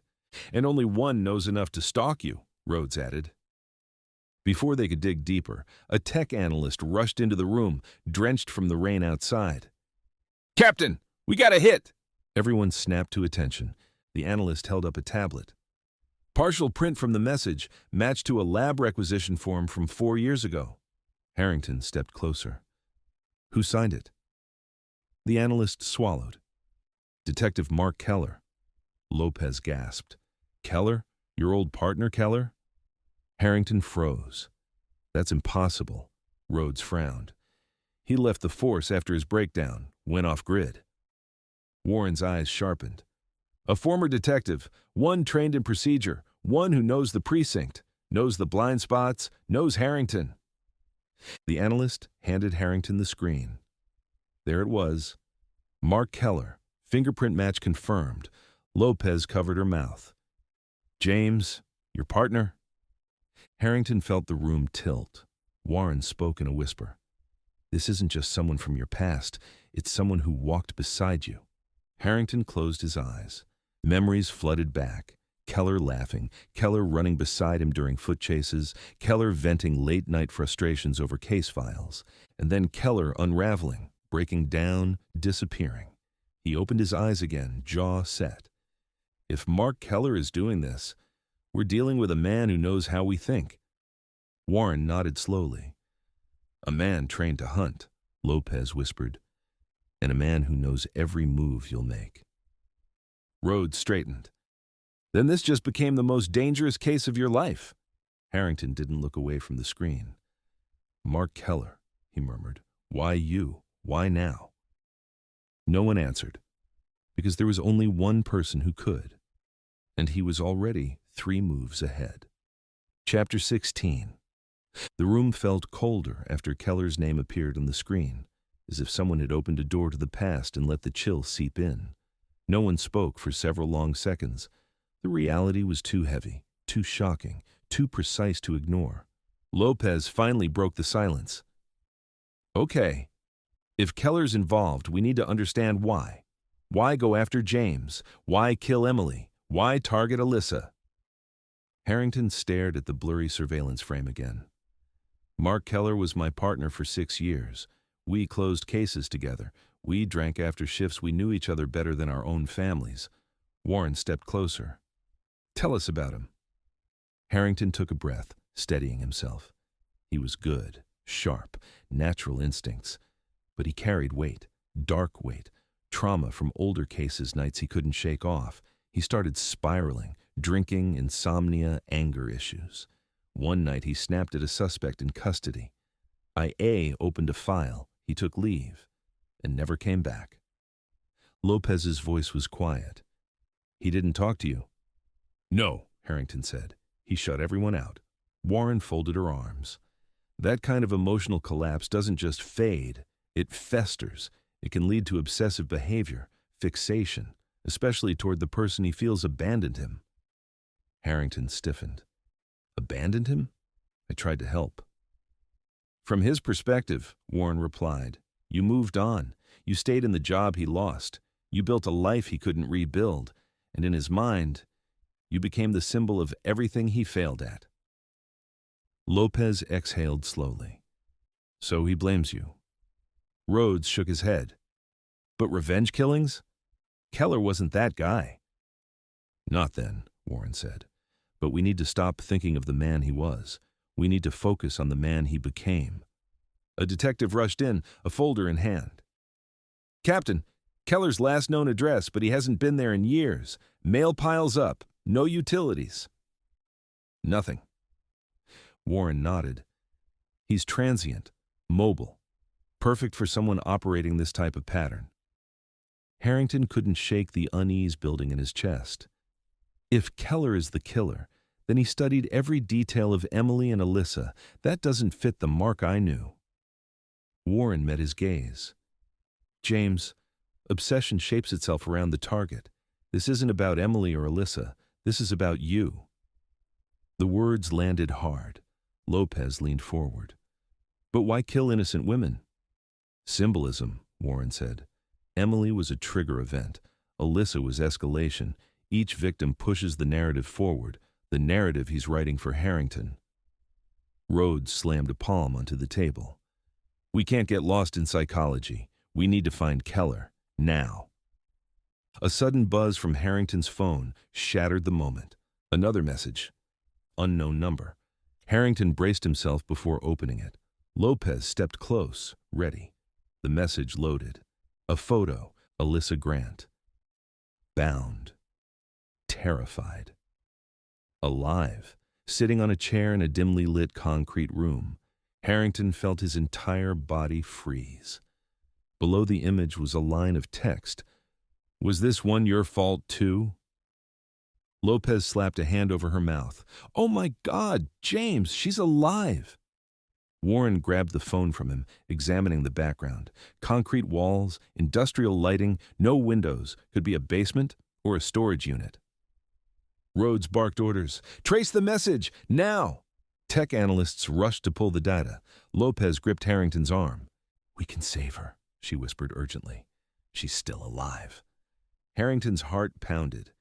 He's sending a message again, taunting, but every message contains a clue. Warren nodded. "Look closer." She zoomed into the background, a faint number painted on the wall. Lopez spotted it first. "That's a stencil. Looks like a unit marking." Rhodes snapped his fingers. "Warehouse district." "The one forming the center of the pattern," Warren confirmed. "He's there. He has to be." A tech shouted from across the room. "Captain, we got a partial trace. Signal bounced off 3 towers, all around the industrial zone on 14th. Rhodes grabbed his coat. "Gear up, we're moving." Officers mobilized instantly. Lopez pulled Harrington aside. "James, you need to be ready. If this is Keller—" He shook his head. "No. If this is Keller, then he's been waiting for this moment." Warren stepped between them. "Detective Harrington, one more thing." James turned. Warren's voice softened. "Keller won't run. Not from you. Not anymore." Harrington nodded, jaw set. "Good." Because Harrington wasn't running either. He stared at the photo one more time, Alyssa terrified but alive, and felt something shift inside him. This wasn't just a case anymore. This was personal. This was a reckoning. And somewhere in the rain-soaked warehouse district, Mark Keller was waiting. Chapter 17. The convoy of NYPD vehicles tore through Brooklyn, sirens cutting through the storm as they closed in on the industrial zone. The streets narrowed into long rows of warehouses, storage units, old factories, turned silent tombs of rust and darkness. Harrington gripped the dashboard as Lopez sped the unmarked cruiser around a sharp corner. Rain hammered the windshield so hard it looked like static. Lopez exhaled sharply. "This whole district is a maze. Keller could be anywhere." "He wants us to find him," Harrington said. "He sent that photo for a reason." Warren, in the back seat, nodded. "He's orchestrating this like a stage play. He's set the scene, chosen the location, and now he's waiting for his protagonist to enter." Harrington didn't respond, but the words hit their mark. Ahead, Captain Rhodes's SUV screeched to a halt. Officers spilled out, forming a coordinated sweep. Flashlights cut through the rain, tracing beams across peeling paint and corrugated metal. Rhodes motioned to them. "We're splitting into teams. Units A and B will take the north row. Harrington, Lopez, Warren. You're with me on the central block." Lopez checked her weapon. "Any updates from tech?" "Nothing," Rhodes said. "The signal died after the last ping. Classic Keller." Warren added, "He doesn't want us chasing the signal. He wants us following the pattern." Harrington scanned the buildings. "Then we follow it." They moved past a chain-link fence, boots splashing through muddy puddles. The industrial district was deathly quiet. No workers, no traffic, no movement except the storm sweeping across the rooftops. Lopez pointed her flashlight at a row of numbered metal doors. "Unit 14, A, 14B, 14C. This could be it." Harrington checked the photo again. The faint number on the concrete wall behind Alyssa. A 4, a partial one. "Lopez," he said, "go back." She stepped back 2 doors. Unit 14. B. Harrington's chest tightened. "This is the one!" Rhodes signaled the officers behind them. "Positions, ready breach." Warren pulled Harrington aside. "James, listen to me. If Keller's inside, he will not attack anyone first. He'll wait for you. He wants you to be the one who enters." "I know," Harrington said quietly. "Be careful," she insisted. Harrington unholstered his weapon, rain dripping off the barrel. Rhodes counted down. 3, 2, 1, breach. Officers slammed the battering ram into the metal door. It buckled, screeched, and flew inward. Flashlights burst into the darkness. "Go! Go! Move!" Harrington and Lopez rushed inside, weapons raised, but the room was empty. Completely empty. No chairs, no ropes, no Alyssa, no Keller, just a single hanging light bulb swinging from the ceiling, creaking softly like a mocking whisper. Lopez cursed. "Damn it! He cleared out!" Warren stepped inside, scanning the corners. No. He staged the photo here, but this isn't where he kept her. This room is clean. Too clean. Rhodes entered behind them. "Everyone sweep the adjacent units. Keller wouldn't send us here without a reason." Harrington's flashlight caught something on the floor. White, small, rectangular, a card. Lopez saw it at the same moment. "James." Harrington picked it up, slipped it into an evidence bag, and turned it over. The message was shorter than the others. Colder. Too slow. Lopez's breath hitched. He moved her. Warren ran her hand down the wall, then stopped. "Look." A streak of dirt, fresh, slightly smeared like something, or someone, had been dragged through here recently. Harrington followed the trail. It led to the far corner, to another door, a service access. Lopez kicked it open. Behind it was a narrow stairwell descending into darkness. A basement. Harrington's heart hammered. "He's down there." Rhodes raised a hand. "We moved together, slowly, controlled." "No," Harrington said, stepping forward. "He wants me." Warren grabbed his arm. "James, don't be reckless." "I'm not," Harrington said. "I know how Keller thinks. If we storm in with half the NYPD, he'll bolt, and he'll take Alyssa with him." Lopez nodded reluctantly. "He's right. Keller's mind breaks under pressure. He'll panic. You go first. We follow close." Rhodes clenched his jaw but stepped aside. "Fine." Harrington leads, Lopez behind him. Warren and I stay 2 steps back. Harrington drew a breath, steadied his weapon, and stepped onto the first stair. Darkness swallowed him. The lights above flickered. The stairwell hummed with old pipes and the faint, eerie echo of dripping water. Halfway down, a soft sound reached his ears. A whimper. "Alyssa," Lopez whispered behind him. "James." He nodded, descending another step. Another whimper. Then, a snap. A light flickered on at the bottom of the stairs. A bare concrete basement, an empty chair in the center, rope on the floor. But no Alyssa, no Keller. Just another card taped to the chair. Harrington approached slowly, lifting it with trembling fingers. The message read, "Almost caught me," Lopez whispered. "He's playing with us." Rhodes scanned the room. Where the hell did he go? Warren stepped forward, eyes narrowing as she studied the space. "He was here minutes ago," she said. "But he heard us. He heard the breach upstairs." Lopez cursed under her breath. "He's listening. Every move we make, he hears it." Harrington clenched the card in his fist. "He's not just listening," he murmured. He pointed at a vent cover on the far wall. Screws loosened, dust disturbed, fresh marks. He crawled out. Warren's eyes widened. "He's using the service ducts." Rhodes spun toward the stairs. "Seal the building. Get K9 units outside. Lock down the entire district." Lopez turned to Harrington. "He's slipping through cracks. He studied this place." Harrington nodded. "He chose it for a reason." Then Warren stepped closer to him and said something that made the room fall silent. "He didn't bring us here to find Alyssa." Harrington turned sharply. "Then what?" Warren met his eyes. "He brought us here to test how fast you would follow him." The realization hit Harrington like a punch.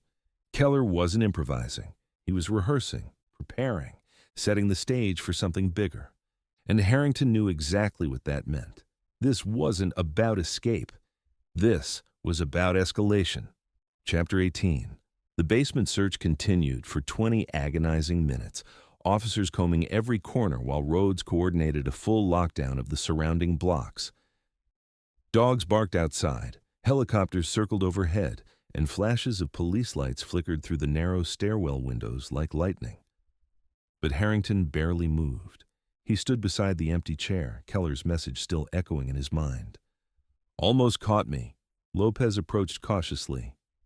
"James, you okay?" Harrington didn't look up. He was here. Right here. Maybe seconds before we came down. "He's been ahead of us the entire time," Lopez said softly. "But he slipped tonight. That fingerprint? That was emotion. He's losing control." Harrington clenched his jaw. "Not enough. He still took Alyssa, and he's still playing with us." Dr. Warren joined them, scanning the space with a critical eye. This was a controlled environment. He planned every inch of it. The access vent, the messages, the timing. Rhodes stomped down the last few steps. "Building sealed. Dogs have a scent trail. We're canvassing every drain, duct, exit tunnel. Everything." Warren raised a hand. "He's gone already, Captain." "Then we track him," Rhodes snapped. "We don't stop until we—" "Captain!" a voice called from upstairs. "We've got something." Harrington and Lopez rushed up the stairs. In the warehouse corridor, a young patrol officer stood beside a wall of metal lockers. One was slightly ajar. Inside, a small digital timer was blinking red. Lopez gasped. "Is that a bomb?" The officer shook his head. "No explosive signatures detected. Just this thing." Warren pushed past them and examined it. A countdown clock. 30 seconds. 29. 28. Harrington's pulse pounded. "Rhodes, we need EOD." Warren suddenly held up a palm. "Wait." Lopez stared at her. "Are you insane? It's counting down." "It's not a bomb," Warren said calmly. "It's a psychological device. Keller wants us to panic." Rhodes muttered, "He's succeeding." Warren pointed. "Look." A small slot beneath the timer held a folded card. Another message. Harrington reached in and pulled it out. The countdown hit 10 seconds. 9, 8. Lopez backed up. "James, move!" But Harrington was already opening the card. The timer hit 2, 1, 0. The device clicked softly and displayed 2 words. "Too late." A loud beep echoed through the corridor. Suddenly, speakers hidden somewhere overhead burst to life. A voice, distorted, low, calm. Keller. "James." Lopez inhaled sharply. "Oh my God." Keller's voice continued, slow and controlled. "You chase well." Harrington felt ice crawl up his spine. "But you're not fast enough." Warren grabbed Rhodes's arm. "Trace the audio, now!" Technicians scrambled with scanners and handheld triangulators. Keller's voice deepened. "Do you remember what you said to me the last night we worked together?" Harrington's throat tightened. Lopez turned to him. "James, what did you say?" Keller answered for him. "You said I wasn't stable enough. You said you couldn't trust me." Harrington closed his eyes. Lopez whispered, horrified, "He heard you." Keller's laugh filtered through the speakers, low, cold, broken. "Of course I heard you." Warren stiffened. "He was in the precinct that night." Keller continued, "And now, I want you to feel what I felt." Harrington's breathing quickened. The speakers crackled with static. Then Keller spoke again, quieter, more intimate. "Alyssa is still alive, James." Lopez gasped. "He's taunting us again." "No," Warren said. "This is part of the escalation." Keller's voice sharpened. "But not for long." Rhodes shouted at the techs. "Where is he transmitting from?" One analyst answered desperately. "Signal's bouncing. North, then east. He's moving." Another analyst yelled, "Wait! Got something! Short-range transmission. He's close." Lopez's eyes widened. How close? The building suddenly creaked. A vent cover loosened. Dirt fell onto the floor beside Harrington's feet. He looked up sharply. So did everyone else. The overhead vent grill 30 feet above them shook. Once. Twice. Then a single piece of white card drifted down like a feather. It landed at Harrington's feet. He crouched and picked it up with trembling fingers. The message read, "Try again." Lopez looked up at the shaking vent, but it had stopped. Keller was gone. Rhodes barked orders. "Seal the vents, all exits, move!" Officers scrambled. K-9 units howled in the distance. Warren whispered, He was in the ducts, still listening, still watching. Harrington crushed the card in his fist, rage flaring through him. "He's not running anymore," Harrington said. Lopez nodded. "No." Warren finished the thought. "He's leading you." Harrington stared at the grate above him, chest tightening with fury. "Keller," he murmured, "you want me?" His voice grew cold. "Then I'm coming for you." Chapter 19. The industrial zone was shut down within minutes. Officers sealed alleyways, blocked service tunnels, and searched every rooftop access. But the storm, the vents, the maze-like buildings, they all worked in Keller's favor. He could vanish in plain sight. And he had. Again. Harrington stepped outside into the rain-soaked yard behind the warehouse. Lightning flickered overhead, illuminating rows of rusted metal structures and stacks of old pallets. The night tasted metallic, fear, adrenaline, and something darker. Lopez jogged up beside him, breath visible in the cold air. K9 units tracked his scent to one of the drainage grates. From there, nothing. It's like he dissolved into the storm. He didn't dissolve, Harrington muttered. He planned every escape route days ago. Lopez wiped rain from her face. "James, you okay?" "No," Harrington admitted. "Not until we find Alyssa." Before Lopez could respond, Rhodes stormed out of the warehouse, frustration radiating off him. He played us. Again. Dr. Warren followed behind, calmer, but clearly troubled. Not played, tested. Rhodes turned sharply. "Same difference." "No," Warren said. "There's a big difference. He wasn't just escaping. He was gauging Harrington's response time, the tactical choices, the level of aggression." Lopez frowned. "Why? Why does he care so much about James's reaction?" Warren took a breath. "Because Keller's endgame isn't about random victims. It's about demonstrating superiority, and the only person he wants to prove that to is James." Harrington clenched his fists. "He wants a confrontation." "Yes," Warren said, "but on his terms, at a place of his choosing, after he's done constructing the narrative in his head." Lightning cracked, followed by a rumble of thunder that shook the ground. Rhodes muttered, "We'll turn the city upside down if we have to." Harrington wasn't listening anymore. His eyes were fixed on something in the distance, a tall, narrow building barely visible through the sheet of rain. Its windows were smashed, its roof sagging. An old factory, but one that stirred something familiar in his memory. Warren noticed. "James? What is it?" "That building," Harrington said. "I know it." Lopez followed his gaze. "Looks abandoned." "It wasn't always," Harrington said quietly. "Keller and I chased a suspect through that factory years ago. He nearly fell through the third floor. He froze. He said it felt like the building was swallowing him alive." Warren's eyes sharpened. "Trauma imprint. Significant memory?"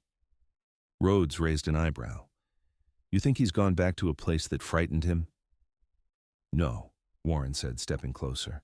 "I think he wants James to go back there." A bolt of thunder made them all flinch.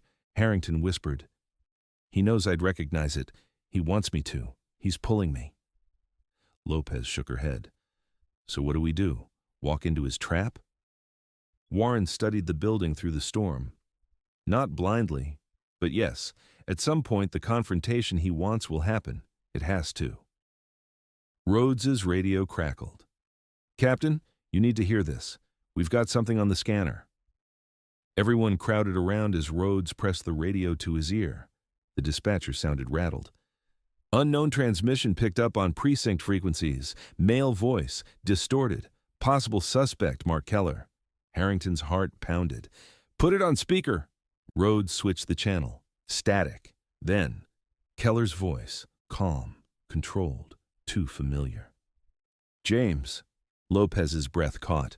Warren mouthed, "He's watching again." "Did you like my rehearsal?" Keller asked. The faintest hint of a smile curled behind his words. "I thought you'd appreciate the effort." Rain hammered the abandoned factory roof across the yard. Harrington stared at it, chest tight. Keller continued. You're getting faster, smarter, more desperate. Harrington whispered, Where are you, Mark? Keller chuckled. Always so direct, but desperation looks good on you, James. Makes you honest. Rhodes motioned for tech units to triangulate the signal, but Warren subtly shook her head. Don't disrupt him, she whispered. Let him talk. Keller's tone shifted. Your rookie year. Do you remember? When you told me I'd never make it because I couldn't take the pressure. Harrington closed his eyes. Mark, that's not what I... Keller cut him off. You said I would snap one day, that I'd break under the weight. Lopez whispered, James, what did you say to him? Harrington swallowed.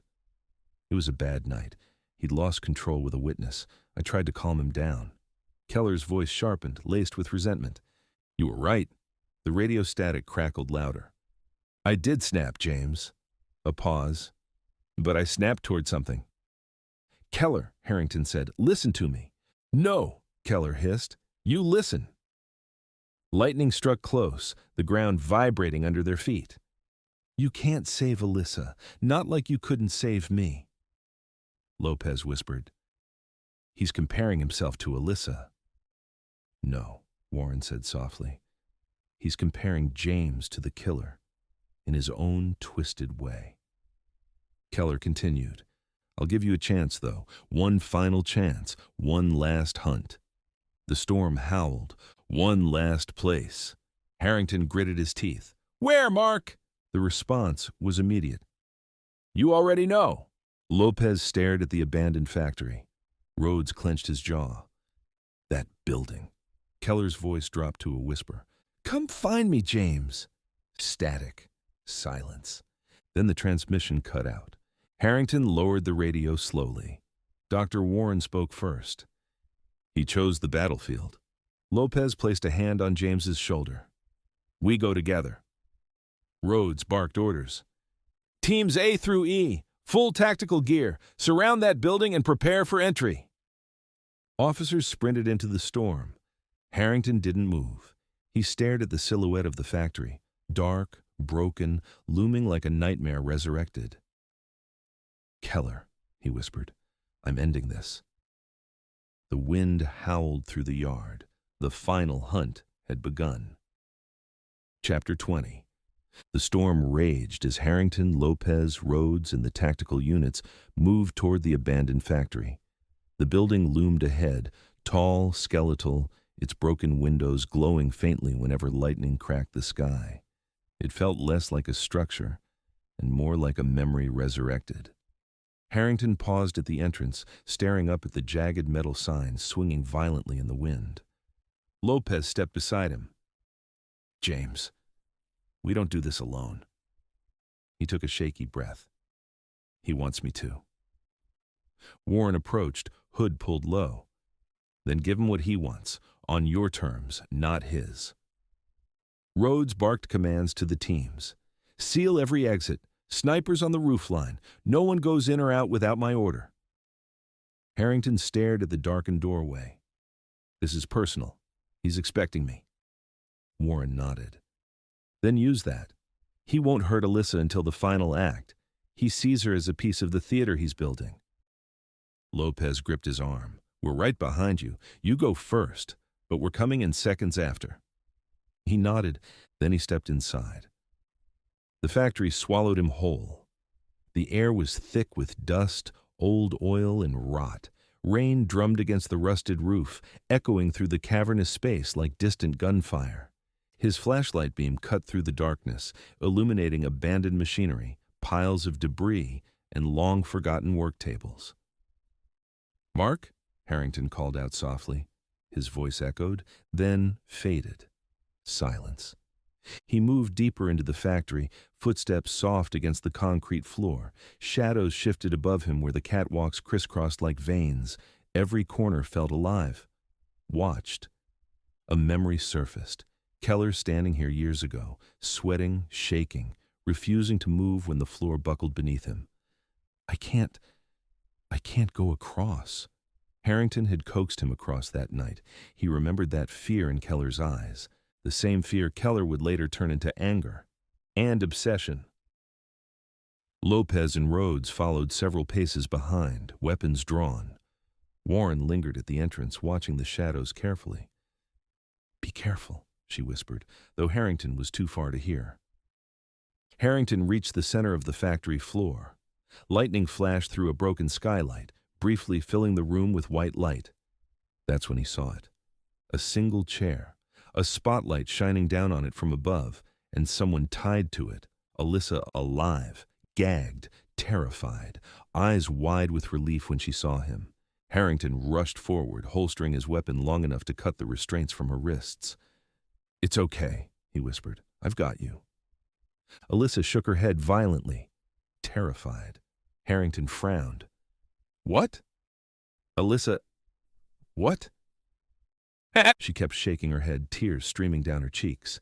"James!" Lopez yelled from behind. "Wait!" Before Harrington could react, a speaker crackled overhead, and Keller's voice filled the factory, low, calm, too close. "Hello, James." Harrington froze. Lopez and Rhodes spread out, scanning catwalks and shadows. Warren stepped inside, eyes scanning the beams overhead. Keller continued. "You made it. Right on time." Harrington looked up at the darkness above. "Show yourself, Mark." Keller chuckled. "Oh, I will." Lightning struck again, lighting up the catwalks, and Harrington saw a silhouette, a figure standing on the metal walkway, tall, still, unmoving. Keller, weapon raised, and Harrington drew his gun instantly. "Mark, don't!" Keller didn't move. Instead, he spoke. "You abandoned me, James. The department abandoned me. But I learned something in the dark places. I learned how to disappear, how to become what they always feared I would." Harrington took a step forward. "You're sick. This isn't who you are." "You taught me who I was," Keller replied. "Every doubt you had about me became a truth I lived with every day." Lightning flashed. Keller's face became visible, pale, hollow, dead eyes burning with hatred. Harrington swallowed hard. "Let the girl go." "She's gone," Keller said calmly. "She was always gone, just like Emily." Lopez shouted, "Keller, drop your weapon!" Keller didn't look at her. He only stared at Harrington. "James, this isn't about Alyssa. It's about us. It's always been about us." Harrington raised his weapon slowly. "Mark, don't do this." Keller tilted his head. "Do you remember what you said to me when I left the job?" Harrington shook his head. "No." Keller's voice sharpened. "You said I needed help." "You did," Harrington said. "You still do. We can get you that." Keller erupted with anger. "No!" His voice echoed violently across the factory. Thunder shook the building. "You were supposed to help me, James, not bury me." Harrington stepped forward. "I didn't bury you, Mark. You left, and you could have come back." Keller's voice cracked. "I couldn't. I was broken, and you walked away." A gunshot rang out. Alyssa screamed. Harrington flinched, but Keller hadn't fired. Lopez had. A warning shot. "Drop the weapon, Keller!" she screamed. But Keller didn't. He laughed. "You brought help," he said quietly. "You always bring help." Harrington's pulse pounded. "Mark, listen to me." Keller spoke over him. "Last chance, James. Chase me, or she dies." And before anyone could move, Keller stepped back and vanished into the shadows of the upper floor. Lopez shouted, "Move! Move!" Rhodes yelled orders to the tactical units. Harrington released Alyssa's gag.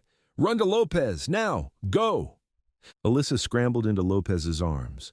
Harrington drew in a breath, eyes lifting to the dark catwalk above. Warren whispered from behind him, "This is it. He wants the final act." Harrington nodded and ran toward the stairs. Chapter 21. Harrington sprinted up the metal stairs, boots slamming against the rusted steps as thunder rattled the factory walls. The catwalk above shook under the storm's fury. Every bolt groaning with age, Keller's footsteps echoed faintly somewhere ahead. Light, deliberate, leading him on. Always leading him on. Lopez shouted from below, "James, wait for backup!" But Harrington didn't slow. He couldn't. Keller wanted him alone. Keller expected him to follow, and Harrington needed to end this tonight. The catwalk vibrated under his weight as he reached the top level. Rows of old machinery sat like dead giants, shadows stretching long and jagged across the metal flooring. Rain seeped through broken skylights, dripping onto the walkway in icy patterns. "There you are." Keller's voice drifted from somewhere deeper inside. Harrington raised his gun, sweeping the flashlight beam ahead. "Show yourself, Mark." A soft laugh answered him. "You never did like hide and seek." Lightning flashed again, and for a split second, Harrington saw him, Keller, standing at the far end of the catwalk before slipping behind a column. Harrington moved carefully but quickly, every sense sharpened. His breathing echoed in his ears, but beneath it he could hear something else. Metal creaks, shifting boots, a faint scrape of steel. Keller was close. "They told me to talk to a department shrink," Keller called out. His voice bounced between the metal structures, disorienting. "But why talk to someone who doesn't know me, who never cared?" Harrington edged forward. "You shut everyone out, Mark. You pushed us all away." "No," Keller hissed. "I was pushed." Harrington tightened his grip on the gun. "Where's Alyssa?" "She served her purpose," Keller replied coolly. "Just like Emily." "Emily didn't deserve that," Harrington growled. Keller laughed again, bitter and broken. "You think this is about her? Or Alyssa? They're just echoes, pieces of a story. This story is about you." Harrington swallowed, forcing himself to stay calm. "Then talk to me. Not through cards, not through victims. Talk to me now." Silence. A long silence. Then Keller spoke again, but softer. "You used to believe in me, James." "I still believe you can stop this," Harrington said. The shadows shifted ahead. A figure moved, and suddenly Keller stepped into view, face half lit by a swinging work lamp, rain dripping from his hood, gun held loosely in his right hand. "Too late," Keller said. Harrington didn't move. "Mark, drop the weapon." Keller tilted his head, eyes glassy. "Do you remember when you told me I was the best partner you'd ever had?" "Yes," Harrington said. "And do you remember when you told me you'd always have my back?" Harrington's voice cracked. "Yes?" Keller's expression twisted into something painful. "Lies." Lightning flashed, illuminating the darkness. Keller raised his gun. Harrington raised his. "Keller, don't!" Keller's voice trembled. "You left me to drown, while you rose, while you thrived, while everyone praised you." "That's not true!" Keller cut him off, shouting. "You survived because I protected you." Harrington froze. "That shooting," Keller whispered. "The rookie year shooting. It wasn't you who fired first." Harrington's stomach dropped. "Mark, don't." "It was me," Keller said. "I pulled the trigger. I panicked, and you took the blame." Harrington shook his head. "Mark, don't do this." "You saved my career," Keller said, "my life, and I repaid you by falling apart." His voice cracked. His gun lowered half an inch. His body trembled. Harrington took a slow step forward. "You were my partner, my friend. You still are. We can end this without—" A gunshot shattered the silence. Lopez's voice echoed from below. "James!" But neither man had fired. The bullet hit the metal beam above Keller's head, ricocheting with a violent scream. Keller dove behind a column. Harrington shouted, "Mark, no!" Footsteps thundered across the metal. Keller fled deeper into the factory's upper levels, weaving through shadows. Harrington chased him, heart pounding. "Keller, stop!" But Keller didn't. He ran toward the far side of the catwalk where a section had collapsed years ago. Lightning lit up the gaping hole in the walkway. Keller skid to a stop at the broken edge. Rain poured around him, soaking his clothes, plastering his hair to his forehead. "Mark!" Harrington yelled. "Don't!" Keller turned slowly. Then, with tears streaming down his face, he whispered, You should have let me fall the first time. And he stepped backward. Off the catwalk, Harrington lunged forward with a scream. No! His hand caught Keller's wrist just before he plummeted. Their bodies jerked violently, Keller hanging over the edge as Harrington held on with every ounce of strength he had. Mark, hold on! Keller looked up at him, eyes hollow. You can't save me, James. Yes, I can, Harrington shouted. Lightning flashed again. Keller whispered, Not anymore. And he let go. Harrington's hand slipped. He lost his grip. Keller fell. His body hit the concrete floor 3 stories below with a sickening thud.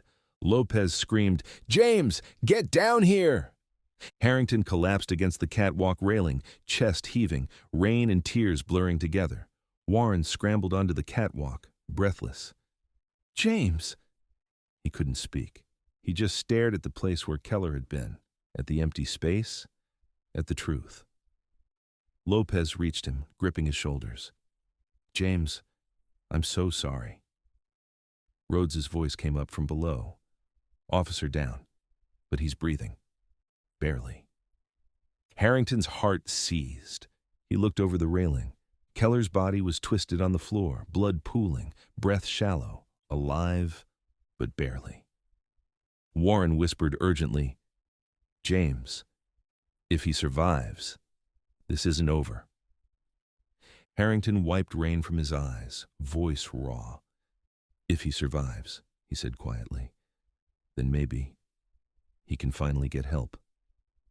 Lopez squeezed his arm. You did everything you could. Harrington nodded weakly, but inside, he knew the truth. A line had been crossed tonight, not just by Keller, but by himself, and nothing would ever be the same. Chapter 22. Rain hammered against the ambulance roof as paramedics fought to stabilize Mark Keller. Blue and red lights pulsed across the abandoned factory yard, casting fractured colors across puddles and broken glass. Officers rushed back and forth, but Harrington stood completely still, staring at the stretcher. Keller lay strapped down, oxygen mask fogging slightly with each shallow breath, alive, barely. Lopez approached gently. James, they're getting him to County General now. Trauma team's waiting.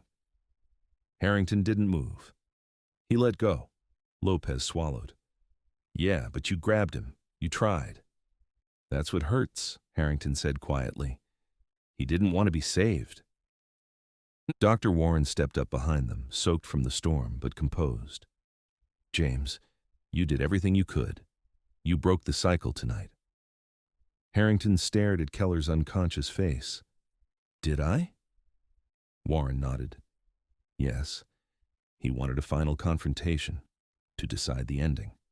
And in his mind, he got it. Harrington shook his head. It shouldn't have happened like this. Warren softened. Keller didn't want redemption. He wanted release from a decade of pain, and he forced you into the center of it. But tonight you didn't let him control the outcome you held on. That matters.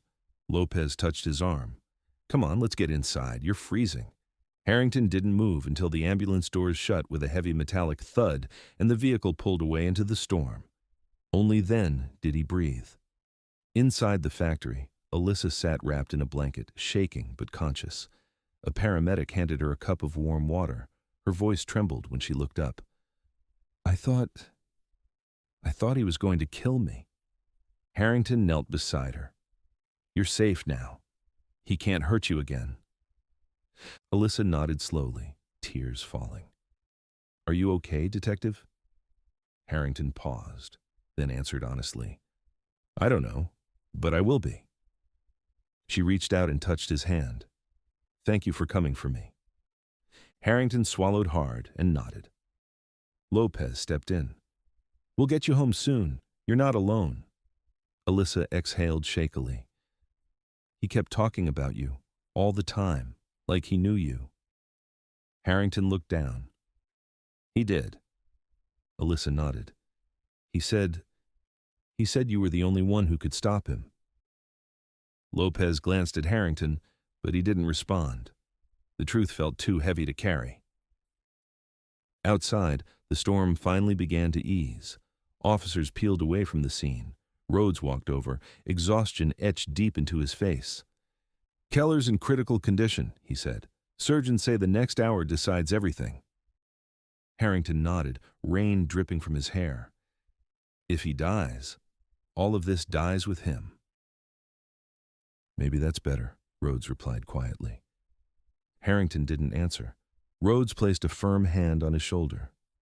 "James, you saved a life tonight, and you stopped a killer. Don't let the rest drown you." Then the captain walked away. Lopez joined Harrington in the quiet. "What now?" she asked softly. Harrington looked toward the distant city lights. "We rebuild, we breathe, we go home." "Together," Lopez said. "Yeah," Harrington whispered. "Together." Hours later, Harrington stood alone outside the hospital. Dawn crept over Brooklyn, painting the sky in soft grays and muted golds. The storm had passed, but the air still smelled of rain. Warren stepped out of the sliding doors. "James." He turned. "How is he?" Warren hesitated before speaking. "Keller survived the surgery. He's stable, but unconscious." Harrington nodded slowly, relief mixed with sorrow. "And when he wakes up?" Warren crossed her arms. "He'll be transferred to a psychiatric facility, maximum security. He'll get the help he needed years ago." Harrington looked out toward the waking city. "Maybe this time, he'll take it." Warren's voice softened. "And you? Will you be all right?" Harrington exhaled. "Eventually."